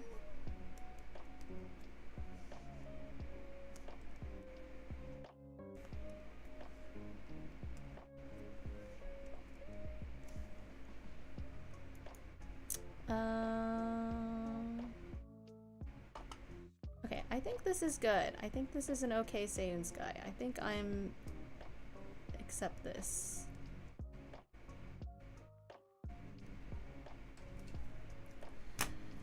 Catch out all my PTO for next week and for GDQ. I'm so fucking ready to not leave the house for a week straight. Oh my gosh. I found out one of my friends works for GDQ. So I thought that was super cool.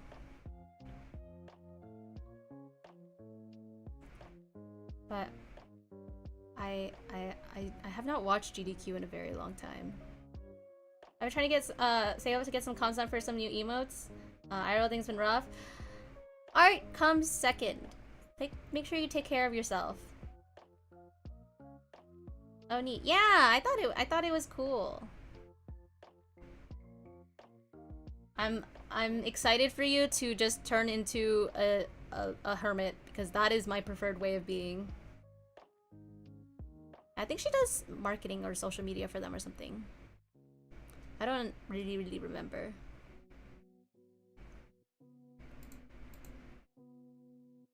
Alright, I think, guys, this is where we end. It is freaking 11 p.m. And I'm freaking tired. And I want to play Terraria. So I'm going to go ahead and do that. I'm going to go find somebody to raid. 1 second. I want to save it for new model, but I don't know who to go for that sort of rigging and things. Yeah. It depends on if you want to do 2D or 3D too. But alright. Let's go see if any of the homies are online.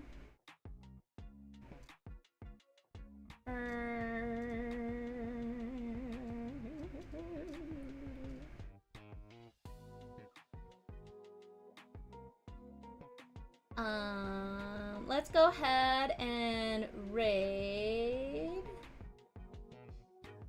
Clover. They are playing Marvel Rivals, but yeah, thank you so much for hanging out with me today, everybody. I hope you have a good rest of your day, night, or whatever you are. See you tomorrow, maybe? I'm not sure yet. Okay, bye!